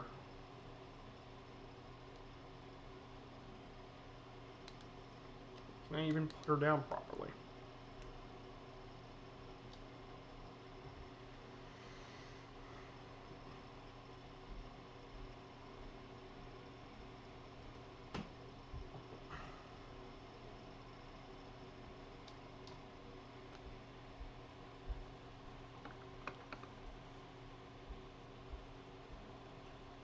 Gotta put it down like this. Hold up, and yay, I'm down. Woo! I'm down. Yep, this is Heinz Field, and yes, the grass looks like this. Yep, boys, I just landed Heinz Field. So all you Steelers fans can watch the games. And yes, speaking of the Steelers, they are Pittsburgh's most popular team by a country mile.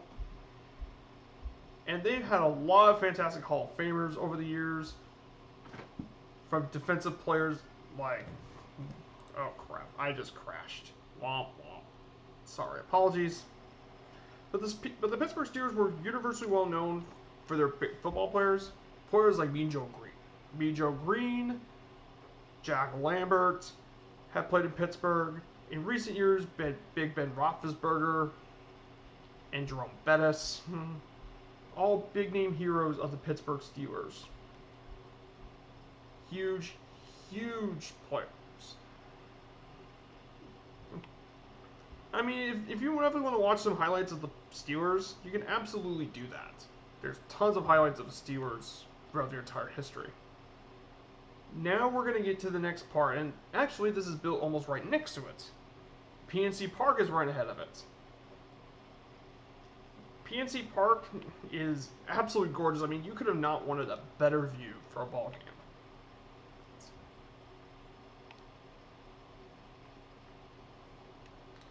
There's quite a few bridges from here.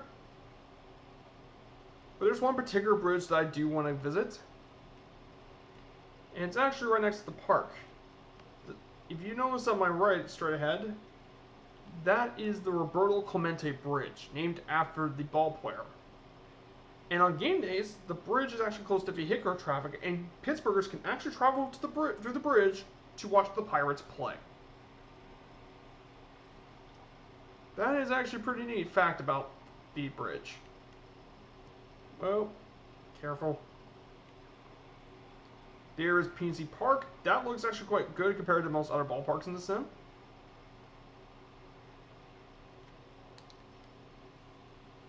And I mean, think of, that is quite the view if you're watching a baseball game in here in Pittsburgh. It looks absolutely amazing. Pittsburgh.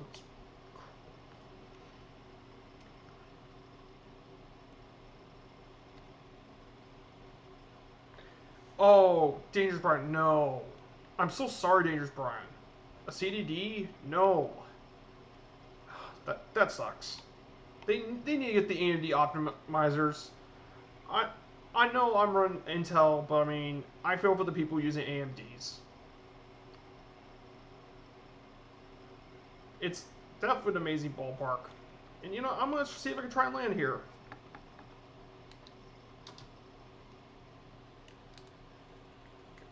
There's also catwalks up here too. Fans can walk up the catwalks to the upper decks as well.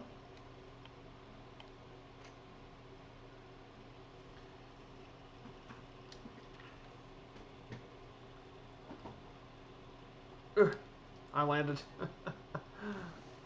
Now, this is actually a good time to do something else. So, not here, but actually, Pittsburgh ballpark food. Now, PNC Park serves many kinds of food items, but the most iconic is the traditional taste of Pittsburgh. One of the most famous is the sandwich over here. This is a Permane Brothers sandwich. This isn't like other sandwiches you've had. It has deli meats, tomatoes, and coleslaw, but it's also stuffed in with fries. And those fries, all of these ingredients are stuffed in 2 pieces of Italian bread. This is an iconic Pittsburgh classic sandwich, and it's been a tradition for the city of Pittsburgh for decades. The other major Pittsburgh classic are Mr. T's pierogies, which pierogies actually originated from Poland, and when Polish immigrants traveled to the city of Pittsburgh, they brought in their culinary traditions with them, which is a classic tale for much of immigration. And finally, the last thing PNC Park serves of notable is going to be Manny's Barbecue. And they serve many different kinds of barbecue items, including pulled pork, which seems to be their most famous. Just kind of been something interesting while I was wanting to talk about here. Now I'm trying to get taken off.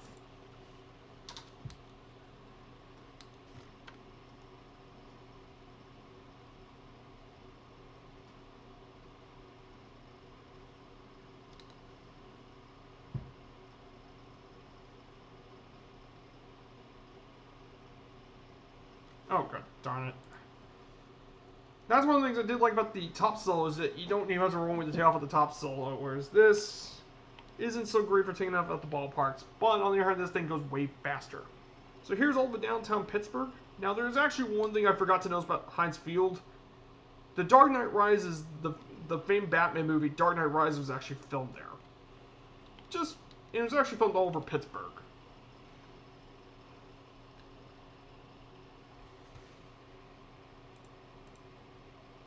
We get through all the downtown in Pittsburgh.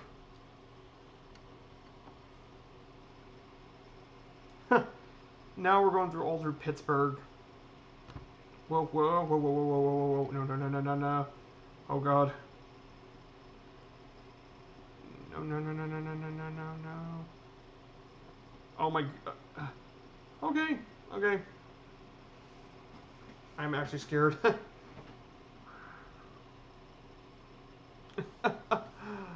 No, I'm scared.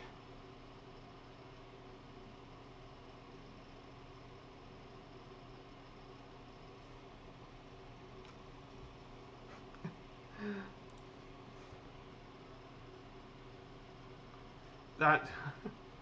I don't know how I'm surviving all this. There's no reason I should be surviving any of this. Okay, there's actually another thing in front of us, too. This is PPG Paints Arena. Now, this is actually home to the Pittsburgh Penguins hockey team, the other major team in Pittsburgh outside the Pirates and Steelers. This stadium currently now plays host to Sidney Crosby and Evgeny Malkin, 2 of the best hockey players in recent memory. Play here in Pittsburgh. Go Penguins.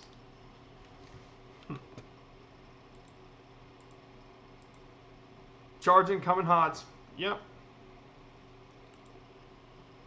And okay, we're actually going to our final destination here, Force Field.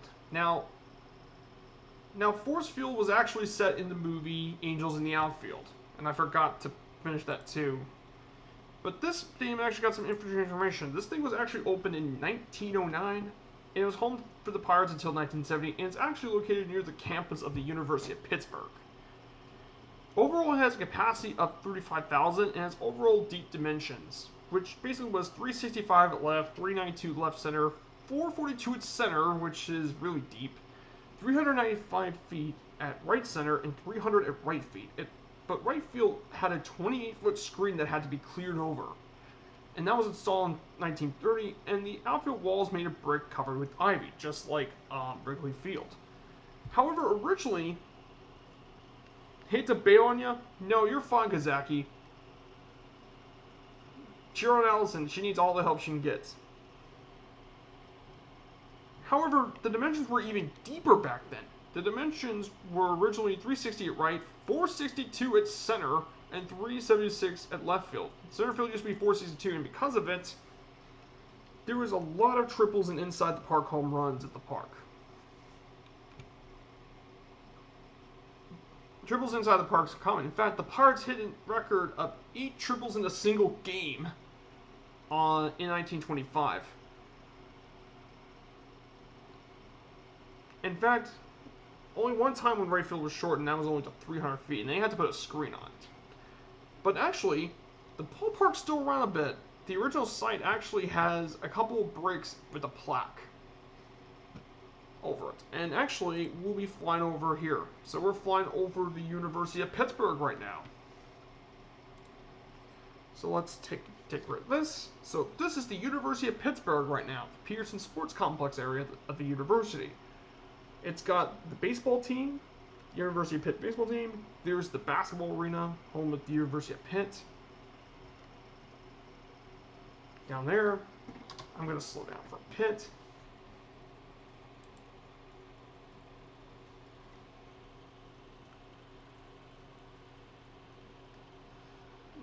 Look at that. Look at that. They did the University of Pitt justice. It looks awesome.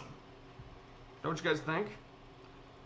And then we'll finally get to Shady Park. The stadium is built right next to Shanley Park.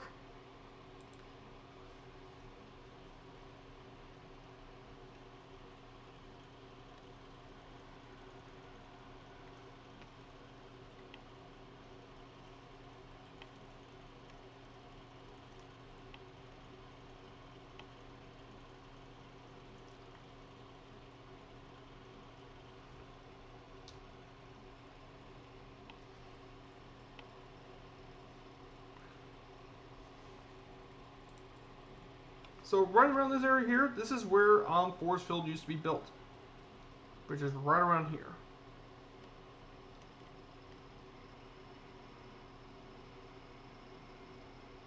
Right here to my left, that is where Forest Field was originally built, right in this area.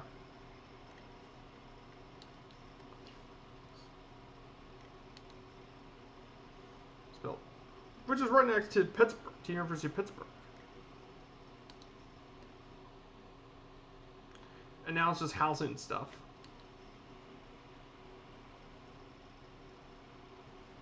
So we're next going to get to Allegheny Municipal from here.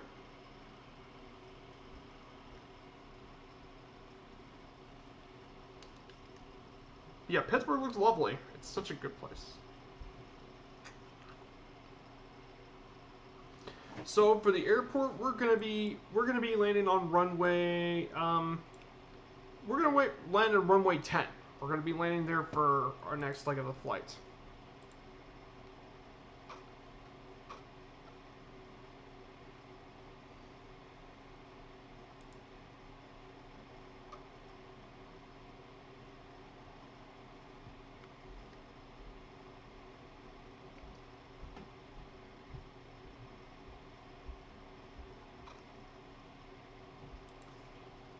Yeah, you're right over a baseball field. Oh, you're over in PNC Park. Yes, that park is lovely. PNC Park is one of my favorites too. I mean, if you just imagine sitting in the seats and you see the skyline of Pittsburgh, the Allegheny River, and River Clemente Bridge. That is an incredible skyline.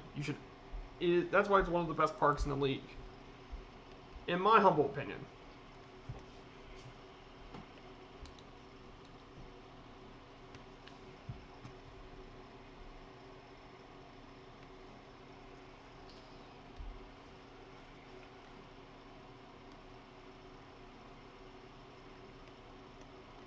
So we're flying at 60 knots.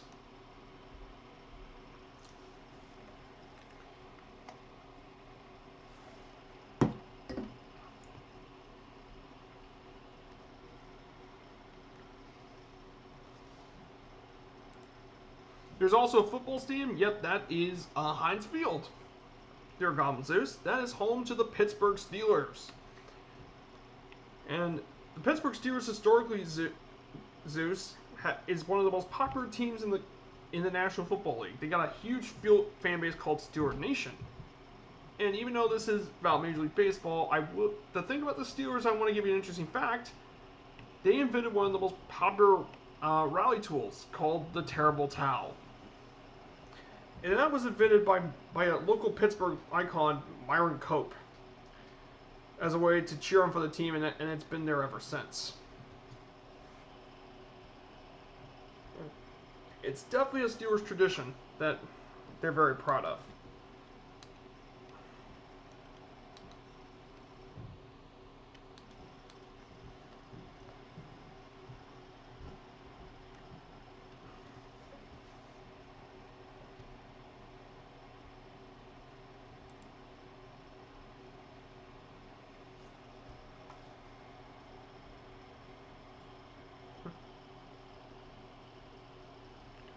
It's a fall through the highway area. I'm going to follow this road over here, because by the time that'll take me around to the airport. Now, if Pittsburgh International was the airliner airport for airliners, this is the hub for commercial the Allegheny County, which is the general aviation hub of Pittsburgh.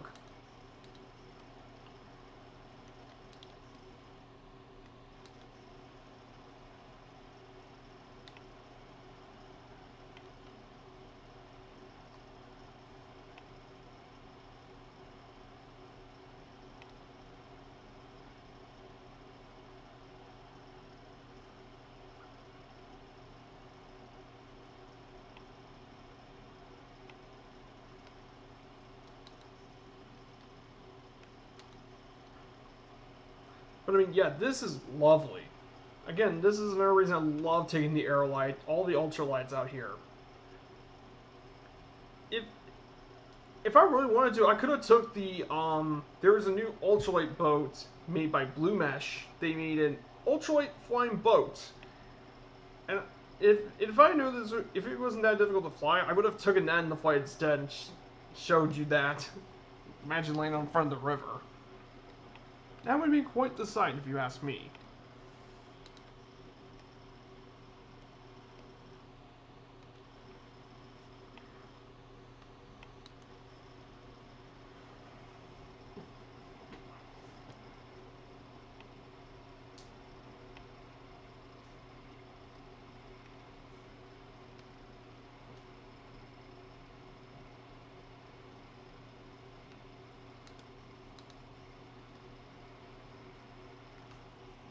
And I'm gonna get ready to land.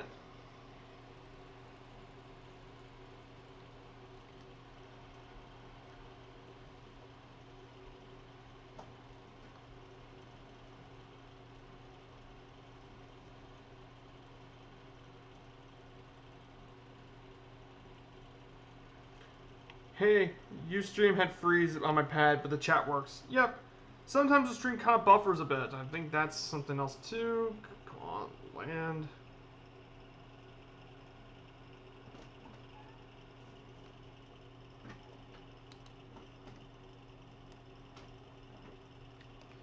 And I'm down.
There is Smurf.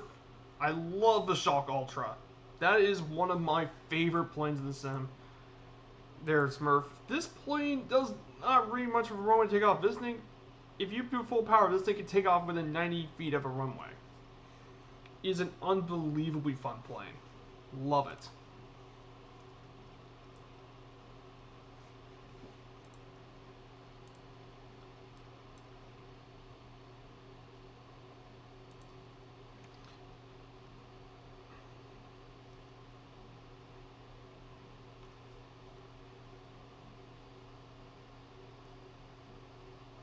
Oh yeah, Drew Zeus, the good old 103 solo. Again, I love both these ultralights. Love them both.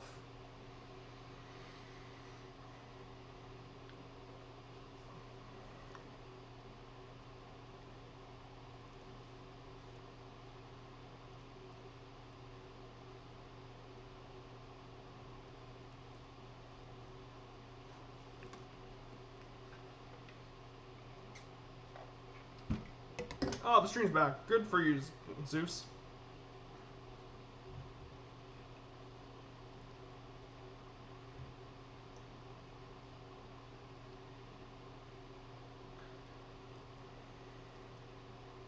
Yeah, this is a very nice region.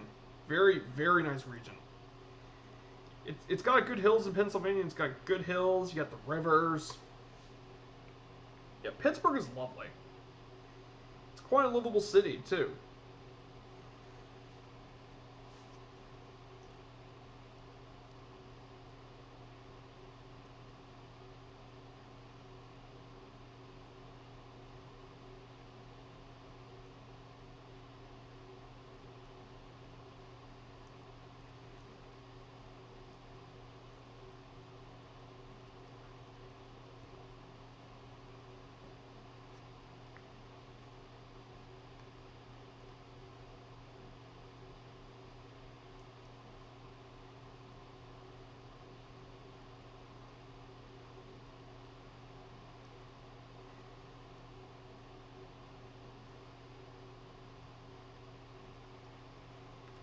Let's see if Zeus can. Let's see if Zeus can pull off a loop. That's something these planes are really known for. For some reason, this plane is extremely easy to loop.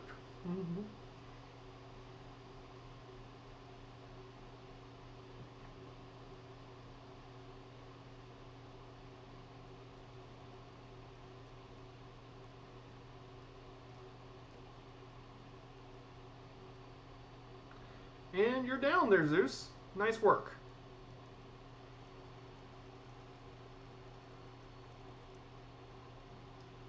Right here. So if you guys don't mind, I'll be changing my plane for the last time. I'll be exiting out the sim, restarting the sim again with the last flight plan, and that will be the end of the journey. So 3, 2, 1.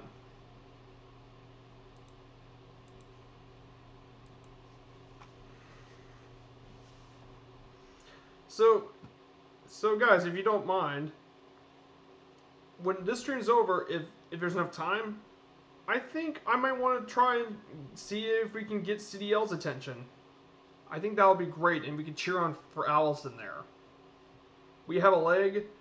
Nice, yeah, we got one more, so we'll actually be flying to Altoona, actually.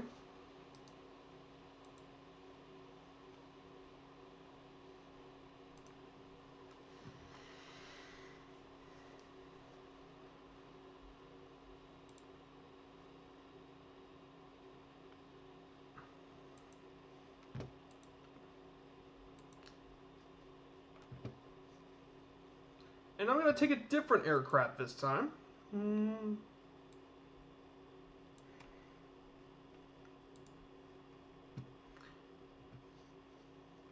I'm actually going to take an interesting new plane, and you guys will see it soon enough.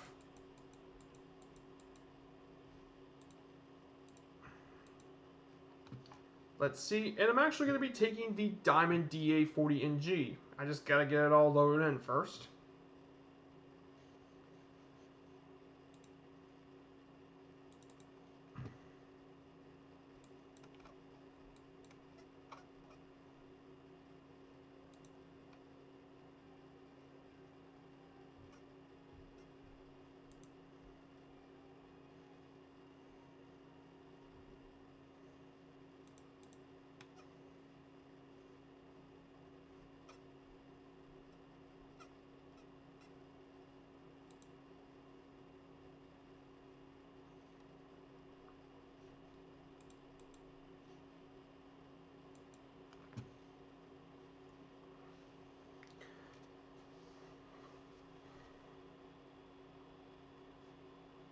You put the music of FSX? Nice. Yep, I love the FSX music. I prefer it much more than the music from FS 2020. I always like the FSX music. Plus, it brings me back some nostalgia of FSX, the first simulator I've actually played.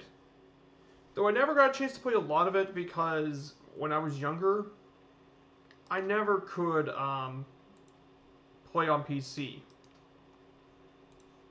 because my PC never had enough performance to do it. Which, let me put my video capture.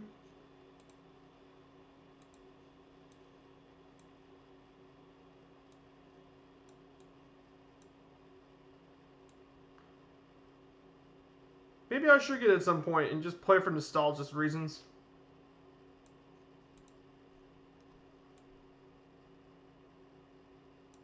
There.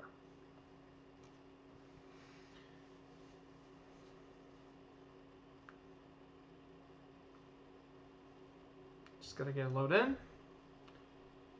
Take a bit of time to load in.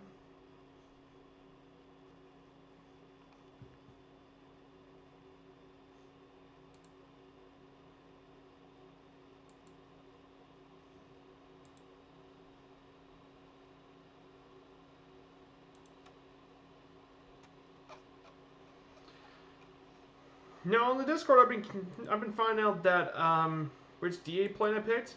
I picked the DA40NG, the new generation Diamond DA40. They're Goblin Zeus. Now this plane used to be performed the same as a 172 previously, but thanks to the recent update of World Update 4, they now made it much more like it is in real life. And it's quickly become one of my favorites too. Such a fun aircraft.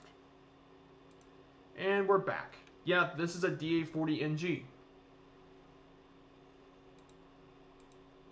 What I like about it, you get great visibility. You get great visibility of the environment. This thing's also got a huge range, over 900 miles of range, which is a long way. And this plane isn't that difficult to start up either. In fact, set the parking brake. Let's see if it's set. Which it is. It's set. The power lever must be idle. And I gotta turn on the electric master, which is right here. Boom. That's on. Gotta turn on my start the engine. I gotta turn on my strobe lights. I gotta put on my taxi light and position lights. Now I must turn this thing on, which is really easy. It's on and wait till the glow. Then I gotta start it, which is really easy. The plane's really easy to start. It's really easy to turn on and get the plane started. Then I check, make sure everything's okay. Then we gotta turn on the avionics switch.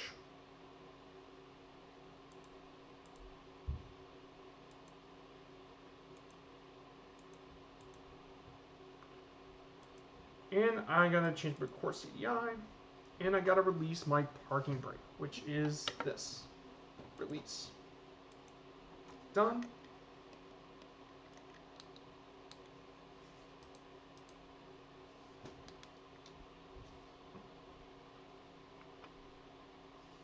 Oh, did I not turn this on properly?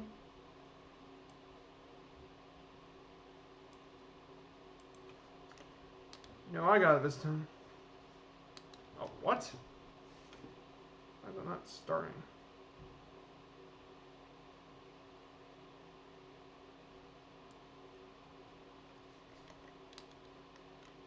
What did I do wrong this time? What did I do wrong?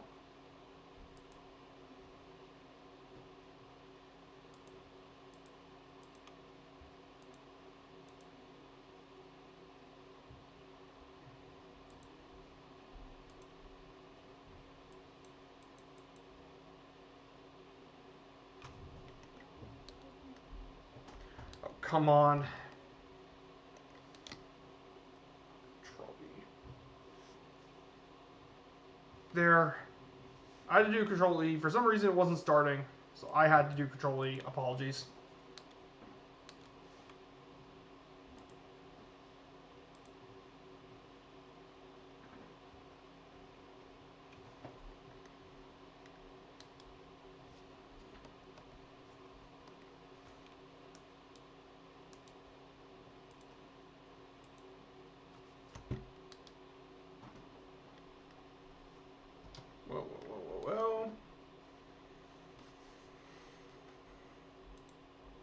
So gotta go. I'm gonna take it off at runway 28.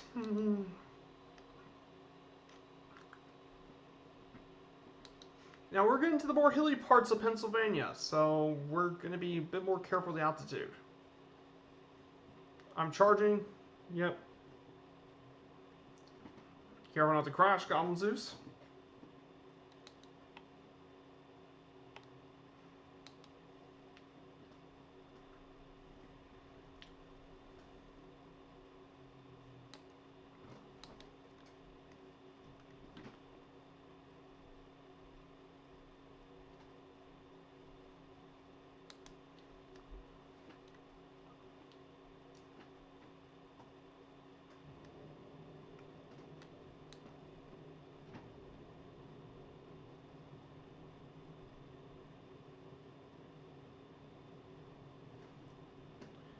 Yep, and I'm gonna be parked here. Let's see, check the ATC. It says I'm clear.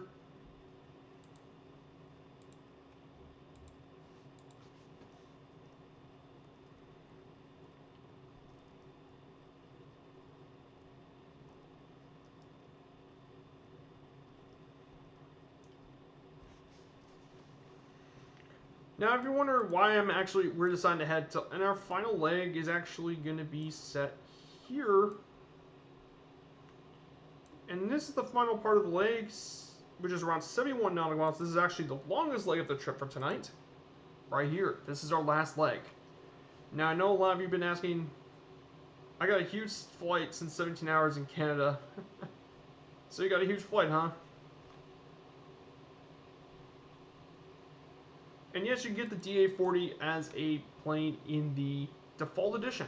So if you're wondering why I'm going to be heading to Altoona here, well, let me tell you the big reason why. And I'm going to open up something else. It's for next episode. Well, the reason is simple, because the next one is 280 feet. If I would have taken off from Allegheny County, which is right here, made that the departure, it would be 313 miles. That would be really long, and I didn't want to make the flights too long, so I had to make the flights a bit shorter, if you know what I mean.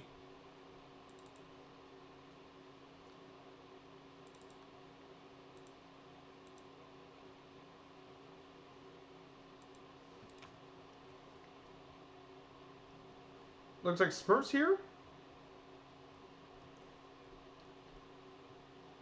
Now I'm waiting on for Goblin Zeus to get here.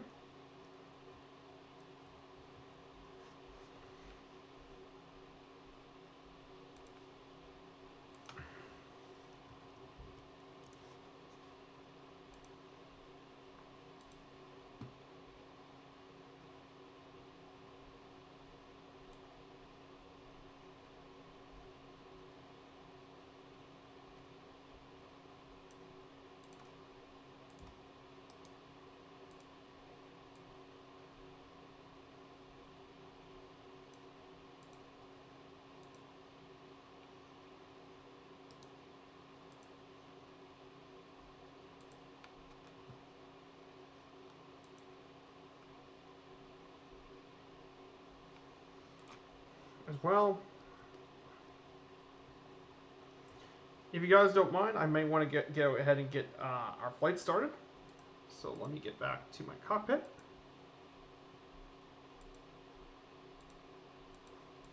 Now for altitude. Since we're going to be going east, but we're also going through the more hilly parts of Pennsylvania, I'm going to say around 3,500 feet. I think that sounds pretty good. No, not 4,000.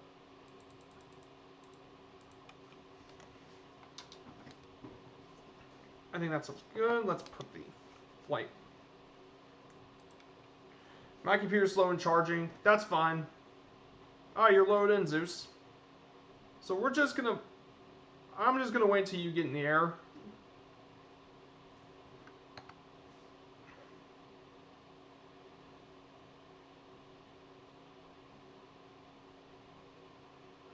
And we're off.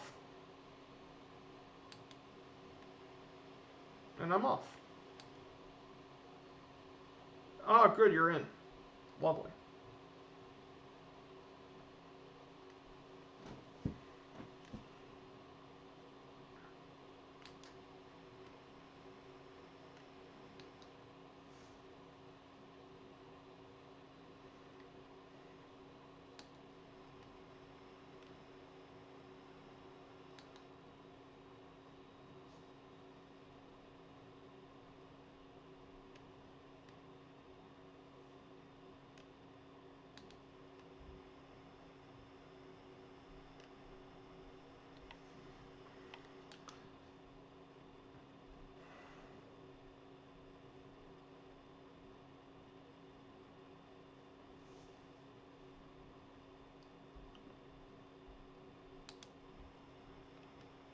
Wait till everyone gets in the air.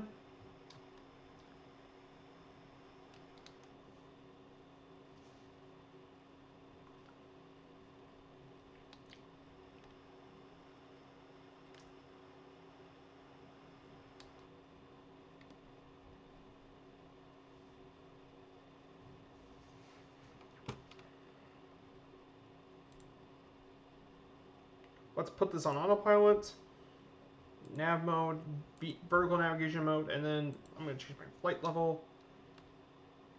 And if you want to know Goblin Zeus and Smurfy with altitude, we're going to be at 3,500 feet. I believe that should get us cleared over most of the mountains in the region.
Now, if you guys don't mind if I use the drone camera for a bit while we're rising, let me just, boom.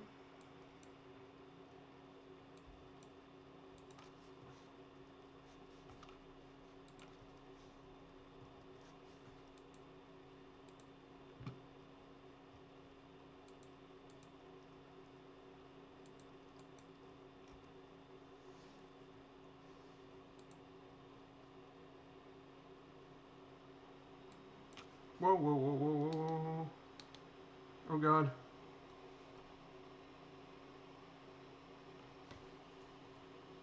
Oh, my God. I Viper, what buttons have you been pressing?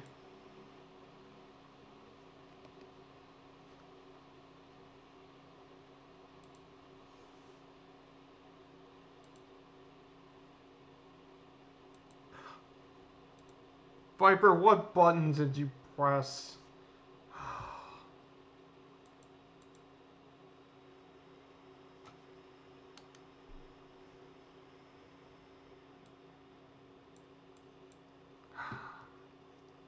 What buttons did I just press? I just did a Murph. I pressed too many buttons.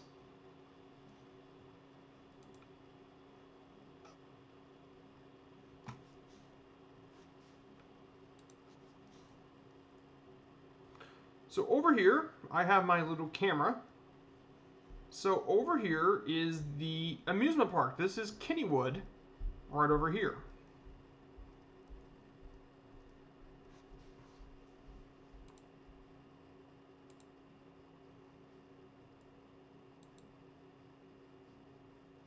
This here is the amusement park. And that is where all the amusement fans in Pittsburgh go. Over here.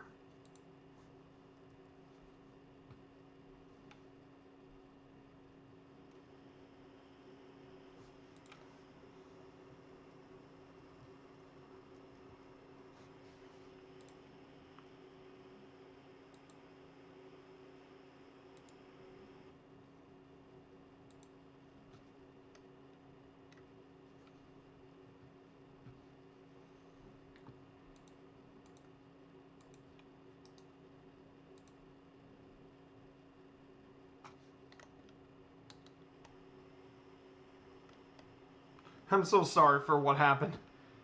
I pressed way too many buttons and that's what happened.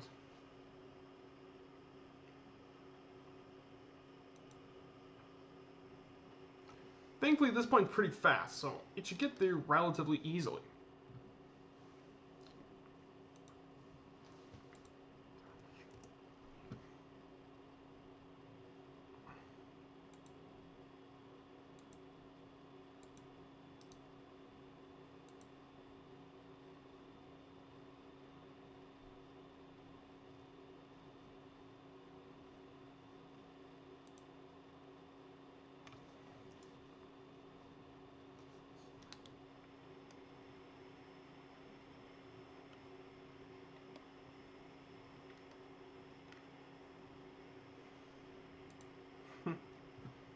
I know this hasn't been really... At least I didn't actually have any issue.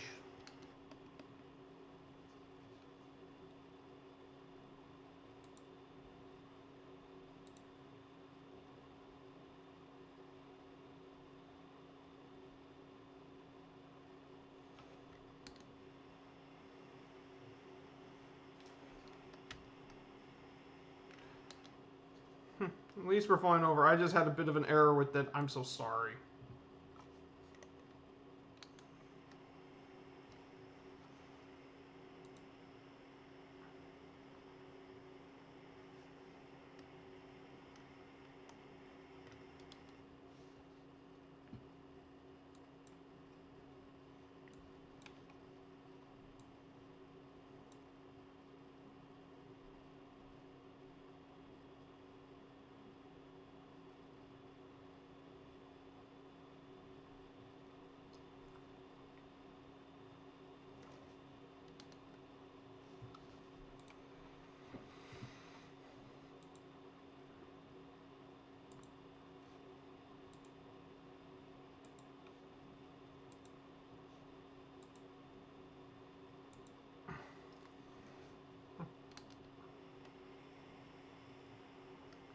It's kind of crazy to think about.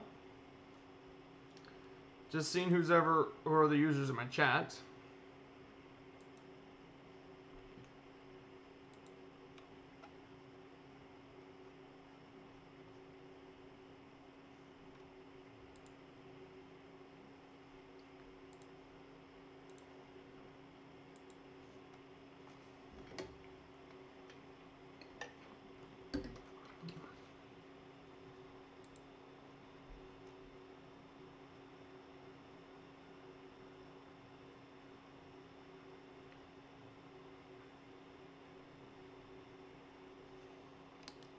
So we're finally right back on track.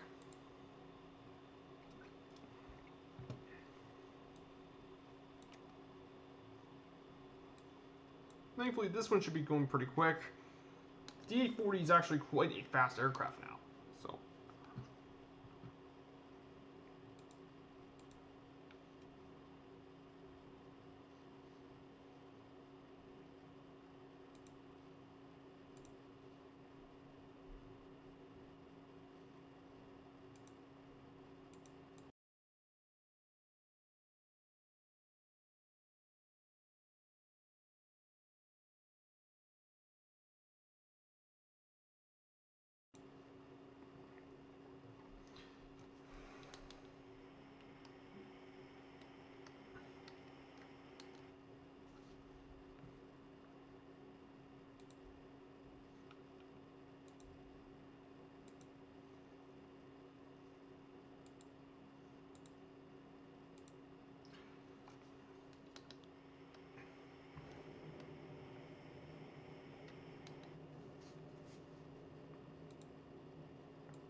Your stream stopped? No, my stream hasn't stopped.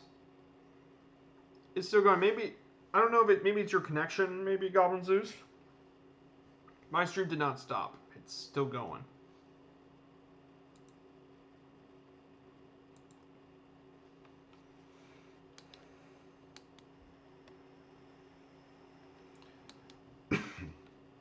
But as soon as we get out of Pittsburgh, I think my frames are going to be better.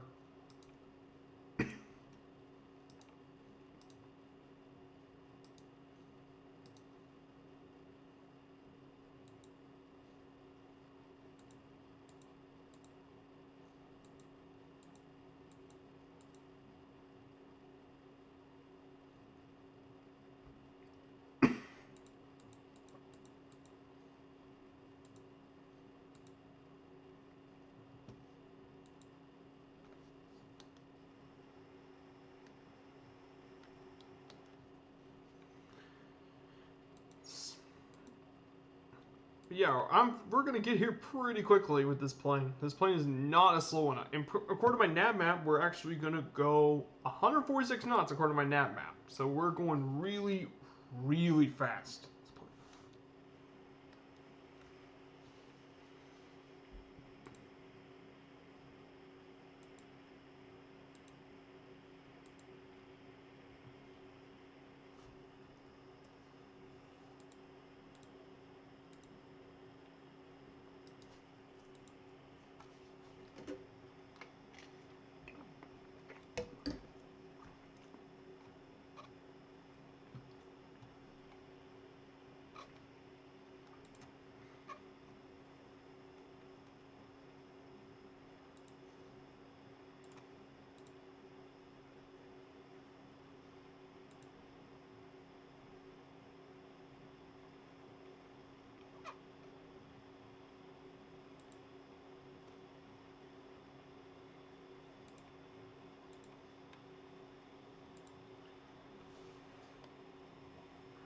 And there was a giant geometric spike, if that's ever what it is.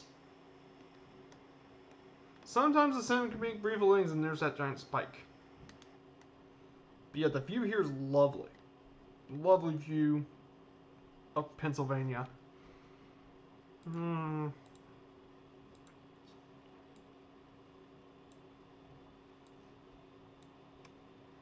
That's why I'm going full power, get there as quickly as I can. I want the power!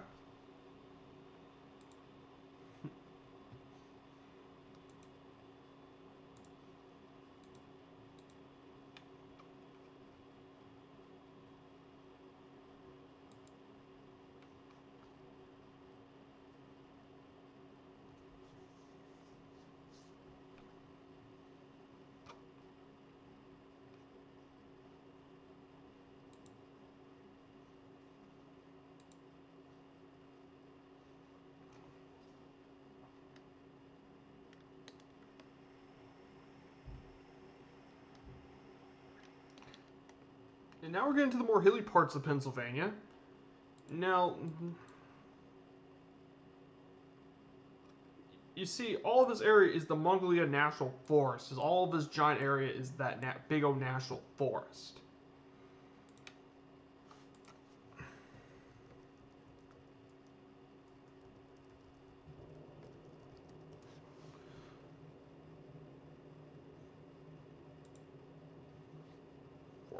This was located in the Allegheny Mountains as well. So that's kind of where we're at in the region.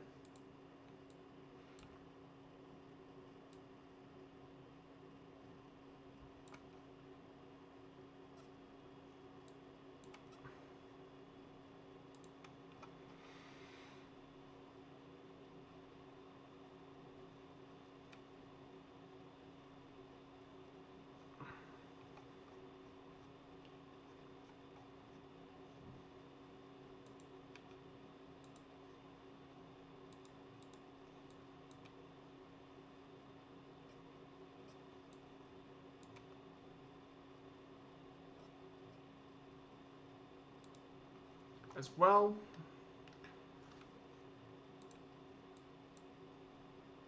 according to my nav map right here, we don't have really that much farther to go, really. We don't really have much farther to go.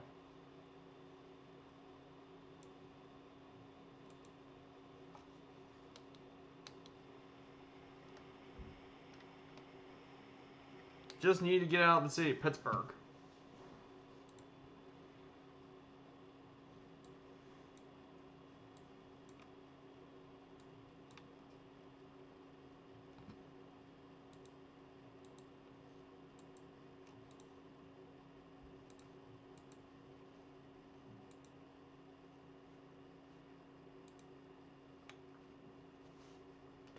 So, any questions for me in the chat, if you don't mind?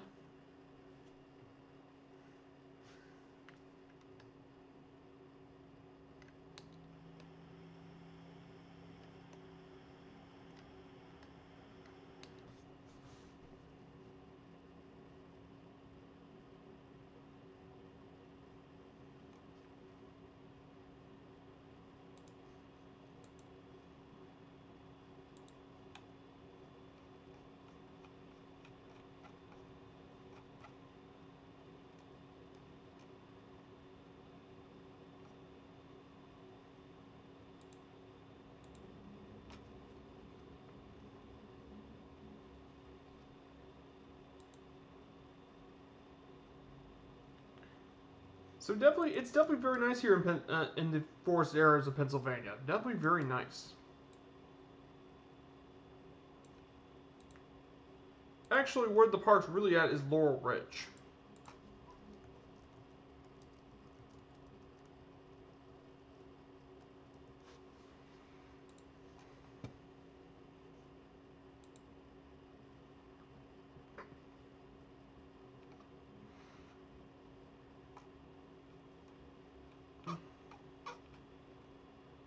And basically, this is known for being a hiking trail and all that.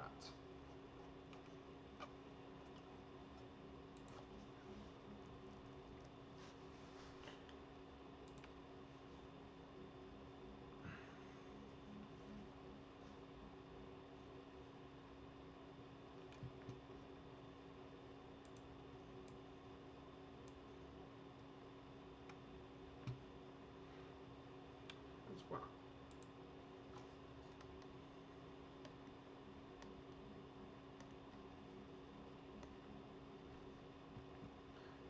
Yep. Just enjoying a nice quiet flight, you know. Now for our final destination we will be heading today. We're gonna go over a bit about Altoona, Pennsylvania. That will be our final leg of the trip. So Altoona is the 11th most populous city in the state with a population of 46,000. Altoona is very well known for being grown from the railroad industry. In fact, it has a very long history in the state. And one of the major attractions in that state is the famous Horseshoe Curve, which was built in 1842. Then there's also the Railroaders Memorial Museum and the Altoona Works, which is located in the railroad station. Now, the Horseshoe Curve itself is actually kind of unique. This was actually a 3-track railroad in the Norfolk Southern Railway's Pittsburgh line. The curve itself is actually 2,375 feet long and 1,300 feet in diameter. It was completed in 1854 by the Pennsylvania Railroad as a way to lessen the grade to the summit of the Allegheny Mountains. And what I mean is grade is the angle where it rises up and down. In fact, it eventually replaced the time-consuming Allegheny Portage Railroad. My plane is broke. I have no displays. Oh no.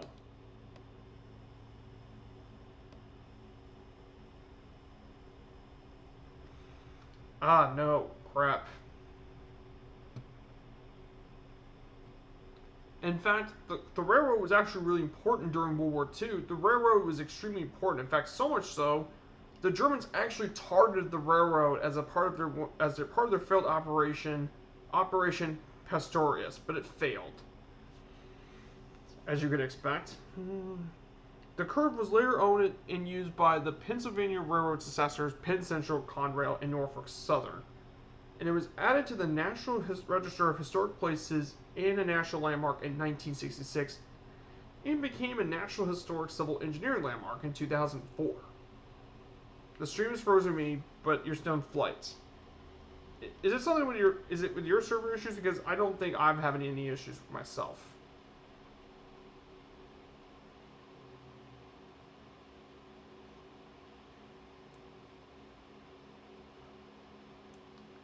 Itself.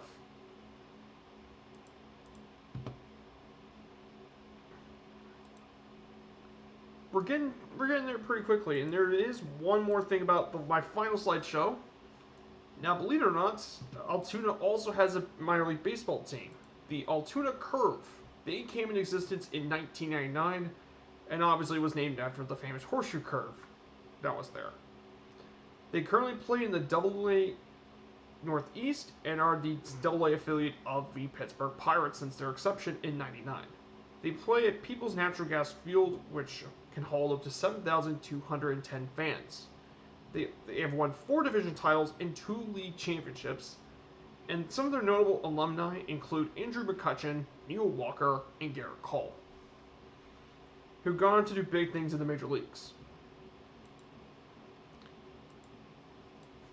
So actually, the first waypoint I'd point out on my map is the actual horseshoe curve itself. I want to see what it kind of looks like in the sim. Horseshoe curve. We should be getting there not too long. It won't take too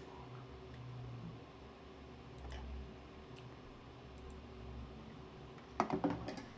I'm sorry that my stream's having a lot of those issues there, Zeus. I really am apologizing for that.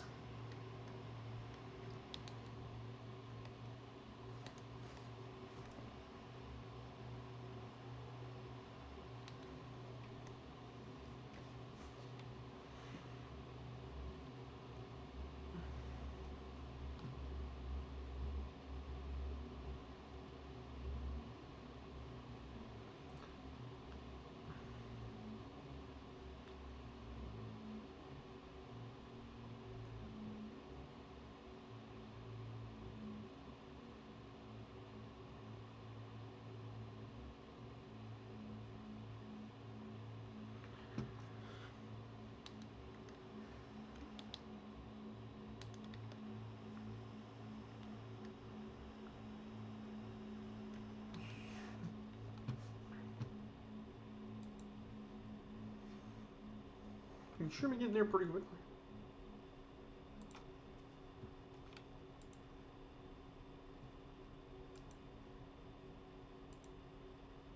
We'll catch up again soon, Viper. Take care, Seamus. You need to start the laundry feed dogs? Take care, Seamus. Make sure the dogs are nice and happy and fed. I mean, a well-fed dog is a happy dog, as they say.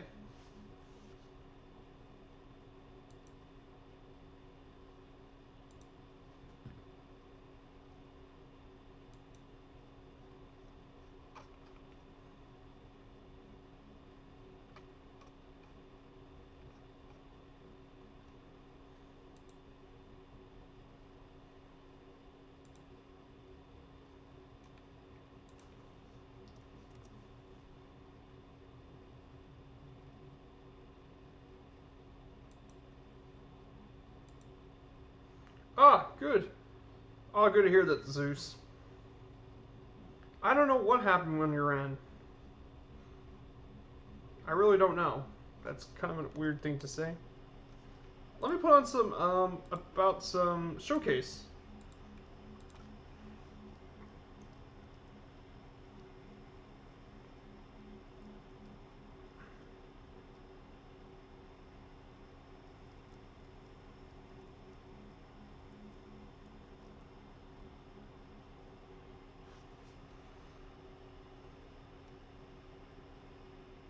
There's a problem. Some cuts sometimes.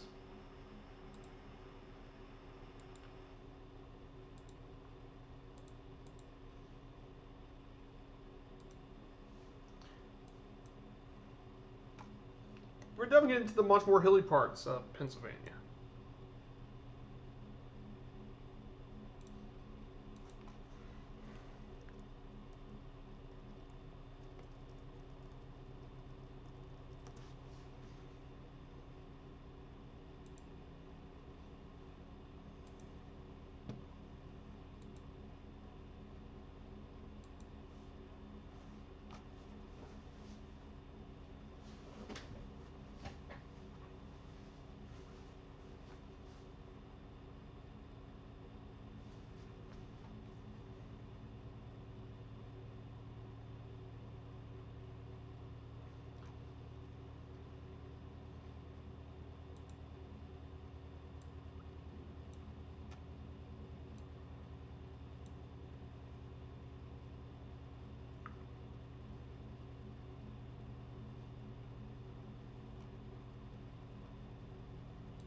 are behind. Got it. I'm just going to slow down a little so I'll catch up.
The scenery here continues to be very good. Yep, the scenery here is lovely. That's one of the things I like about the United States, is there's so much good data. Compared to a lot of the other countries in the world, like the United States has great photogrammetry data.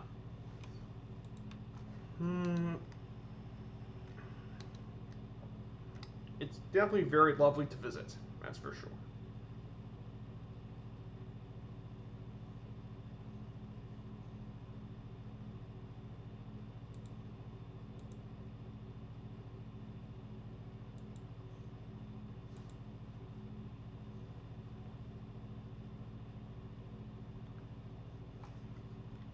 Yeah, the views here are lovely. Like, that's one of the things I also love about the DA40. You just get such a wide view of a panorama. You can definitely see the environment extremely easily.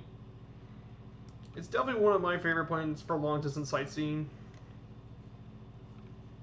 You can get there really easily.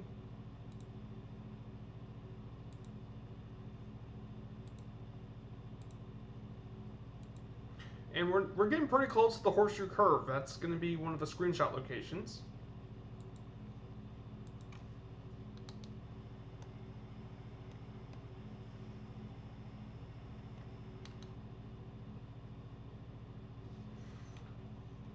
Florida, yep, and we'll definitely be going through Florida quite a bit in one of my streams. We'll go through both major league teams in Florida. I want to take care of all that in one day.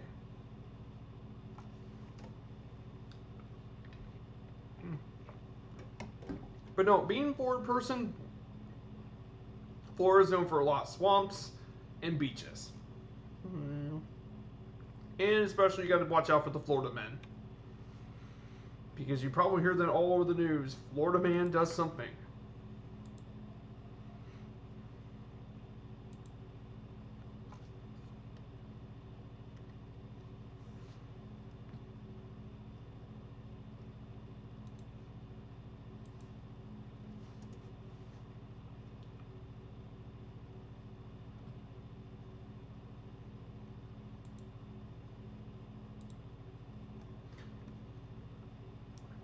Ah, you spent there in Florida. What part of the United States have you spent time in, Zeus?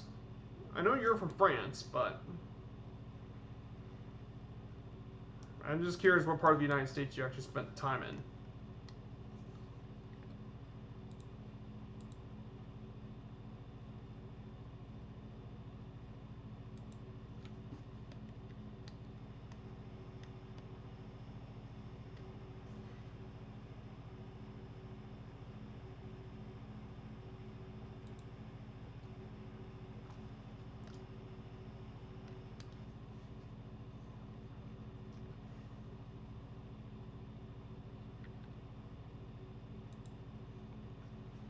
Now, here's a couple things about Altoona that I've done some research.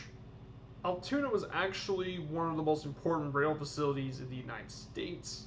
The Altoona Works was the largest complex, a railroad shop complex in the world at the time. And back then, they used to do a lot of railroad stuff. Like, it had a machine shop, woodworking shop, blacksmith shop, locomotive repair shop, and then there was a foundry which they produced metal castings. That was back when it was built. And all those are basically dedicated Pennsylvania's historic markers. And there's a museum dedicated to the contribution of railroaders to American life and industry. In fact, in the 1920s, the Altoona Railroad Works have employed almost 15,000 workers, which is a lot of workers to do with the railroads. And in fact, in 2004, several members of the Ghost Hunters team actually investigated the museum because apparently someone claimed that there was a spirit of a railroad worker, but it proved it wasn't really haunted or anything like that. Goblin Gainesville. At a postdoctoral fellowship in Gainesville. Gainesville's nice. Yep, Gainesville is definitely where you're going to watch the Gators play football. That's basically the thing about the Gainesville's known for. Same thing with Tallahassee. It's known for being fuller state, at least for an American's point of view. So, yes, fabulous.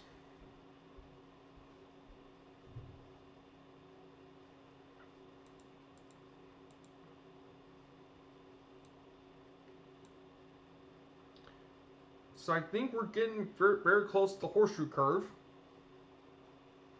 the source of the baseball team's name.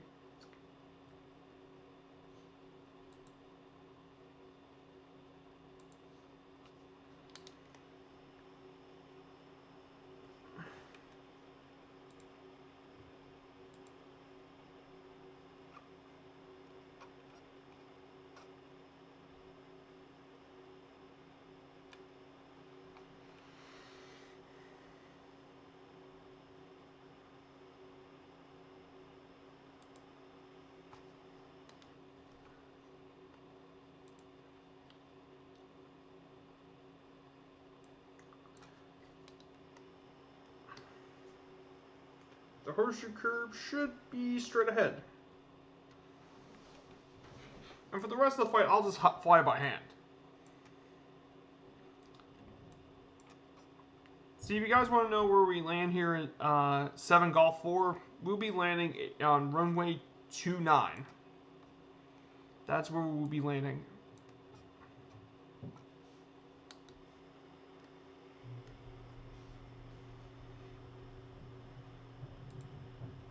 Just for a heads up.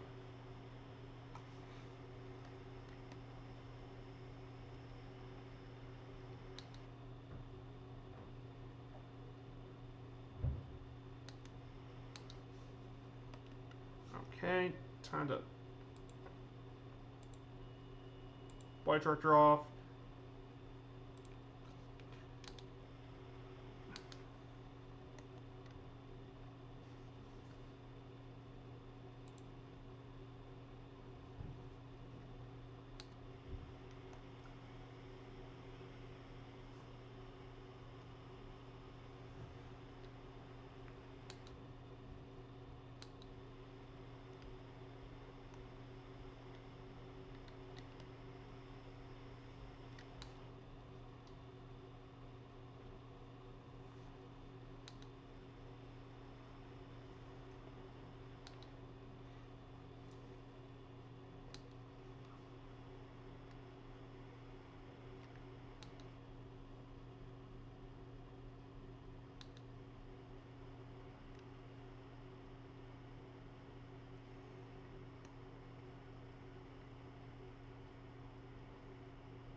Okay, straight ahead, there is the horseshoe curve straight ahead of us.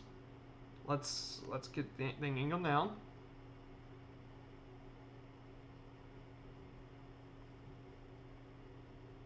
There it is. There's the beautiful horseshoe curve.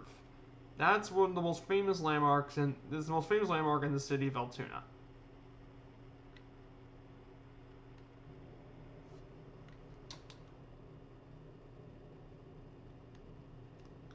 Let's get a altitude. Let's.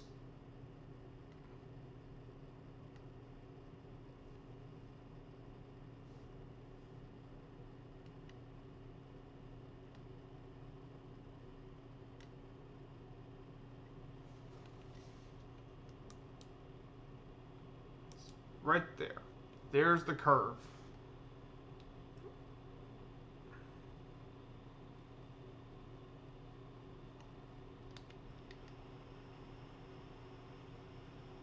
Absolutely huge curve. But Dangerous Brown saying stunning scenery. Yep, Dangerous Brown, it is stunning. Absolutely incredible scenery. Yeah, and just imagine, it's a lot better to go around the curve than to have to go through up the mountain. That's what they had to do back then. And a good thing they did. I would hate to have my railroad accidentally have to fall down through the mountain.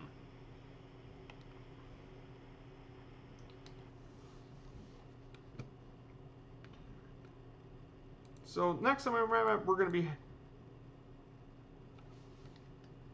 downtown Altoona's to our left, but we're just going to fly into the ballpark next. But I mean, it is absolutely incredible. And then the lake we just passed was Lake Altoona.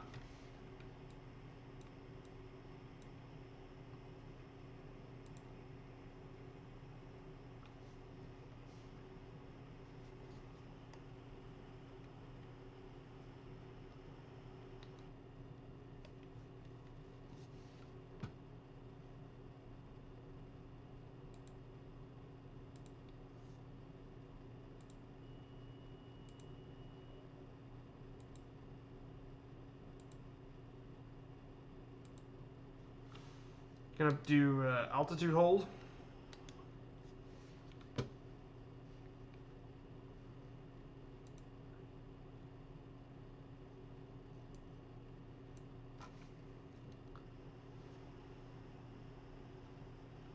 Here.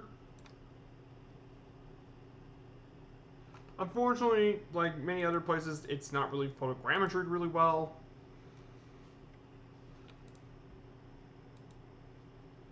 Are you still going there, Viper Strike?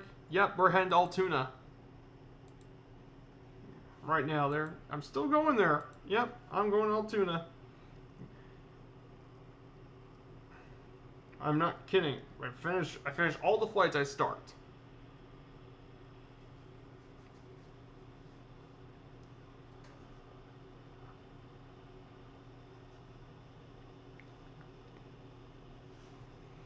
And there's People's Natural Gas Ballpark. Right over there. And then down over here by the hills, that is where Brush Mountain is. And the ballpark kind of overlooks it.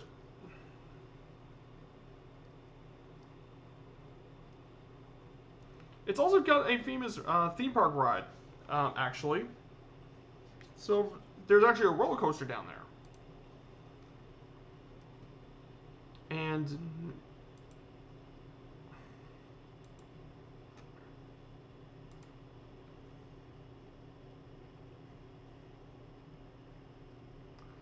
and the park is actually called Skyliner. It's actually a roller coaster built in the park. It was originally opened in 1960, and it was actually moved to Altoona. It was a wooden coaster, 60-foot tall, 45-foot drop at a top speed of 40 miles an hour. Allison did great on CEL's game show. Wonderful. I had faith in Allison. She could do it. I know if there's anyone that could do really well, Allison would be one of the top people to do it.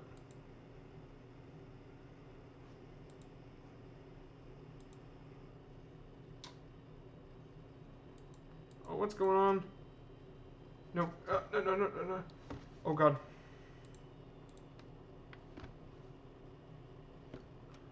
I died. Rest in peace.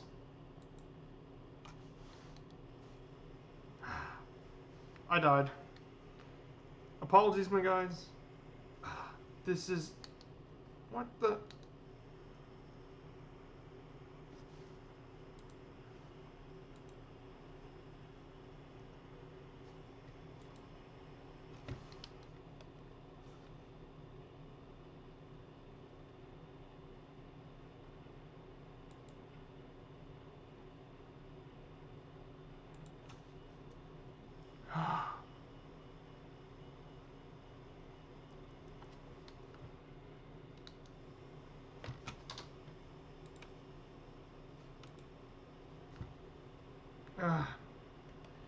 Wow. I had such terrible luck. I don't know what happened.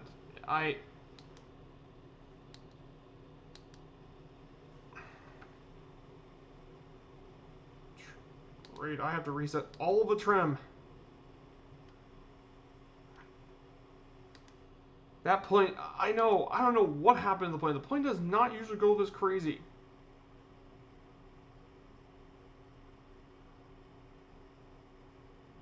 At least it has a good stall horn. Oh, all the simulator horror. As Merc puts it, the simulation horror.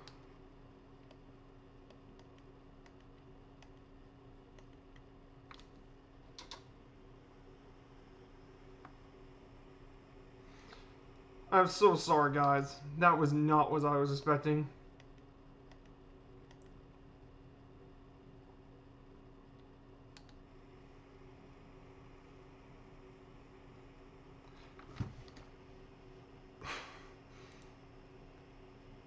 You know, things do not go what I expected to be.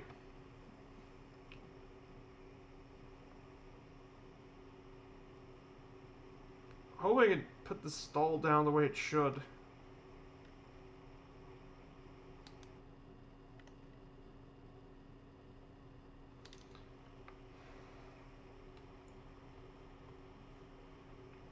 I should have known things like this could happen.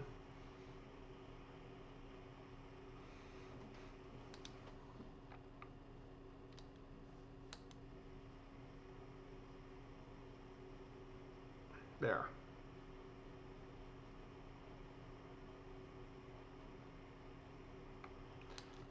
Okay. Hey, kept going. Doing stuff. Yep, that's right. I'm not letting this stop me. Hey, at least there are no CDDs I don't have to worry about. I'm grateful for that, at least.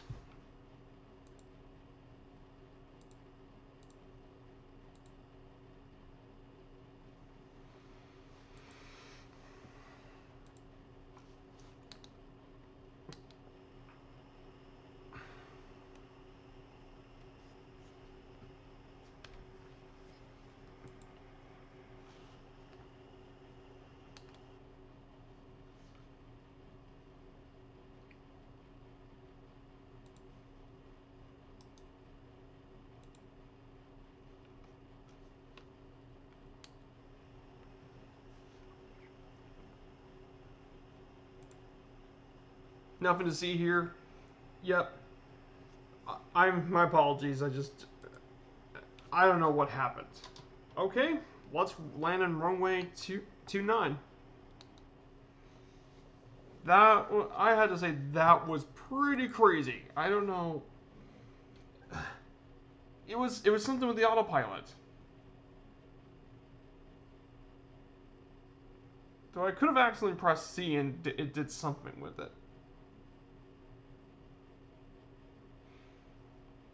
I think I pressed way too many buttons.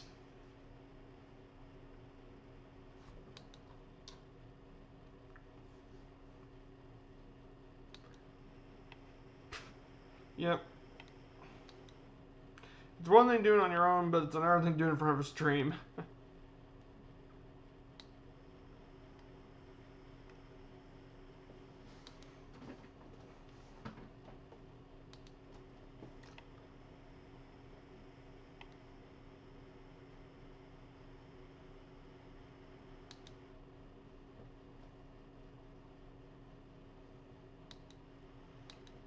Yes, be careful with autopilot. That's a good lesson for me to learn for next time.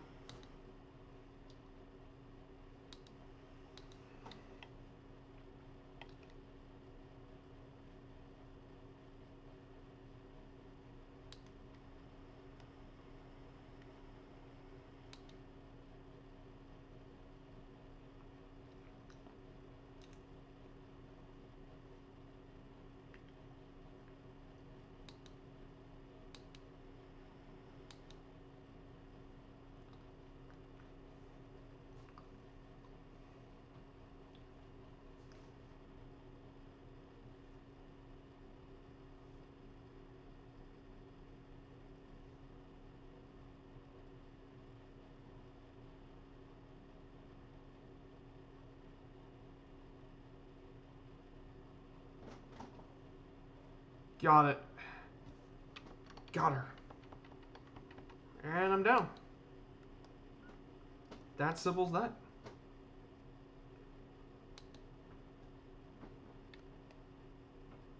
I mean, even with my autopilot trying to kill me, I can still manage.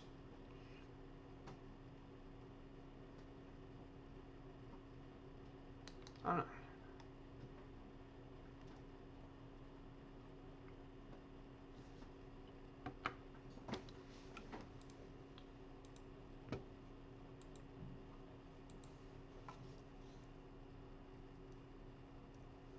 And looks like Druid Zeus is down.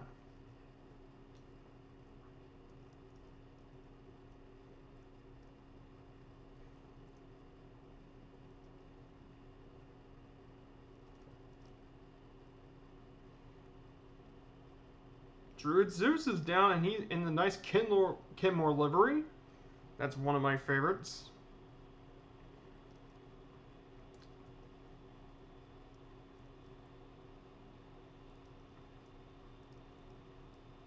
And there goes Murphy.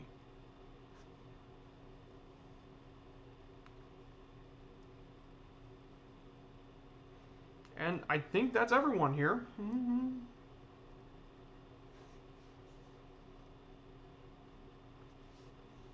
And that is everyone here today.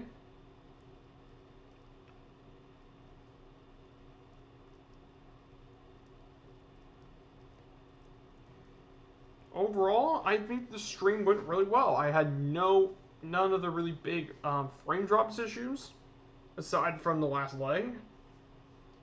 And I think everything went well today, except for outside of that whole autopilot issue that I probably don't want to discuss.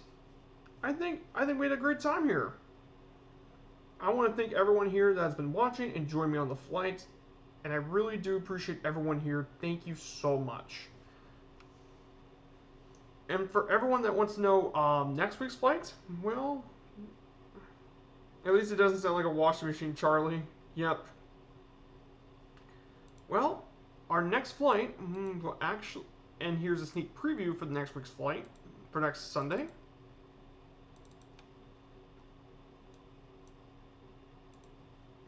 We will be taking a flight not just to one major league city, but two. That's right, we'll be flying to Baltimore and to Washington, D.C. Washington and D.C., both Baltimore and D.C., boys. That would be really exciting. Being that for next week. So take care, everyone, and have a great rest of the day. But before we go, I believe I know someone who I think we can raid. Let's give Seamus McNeil a good time, shall we? Let's give Seamus a good time, alright? See you guys later, and have a great rest of the day.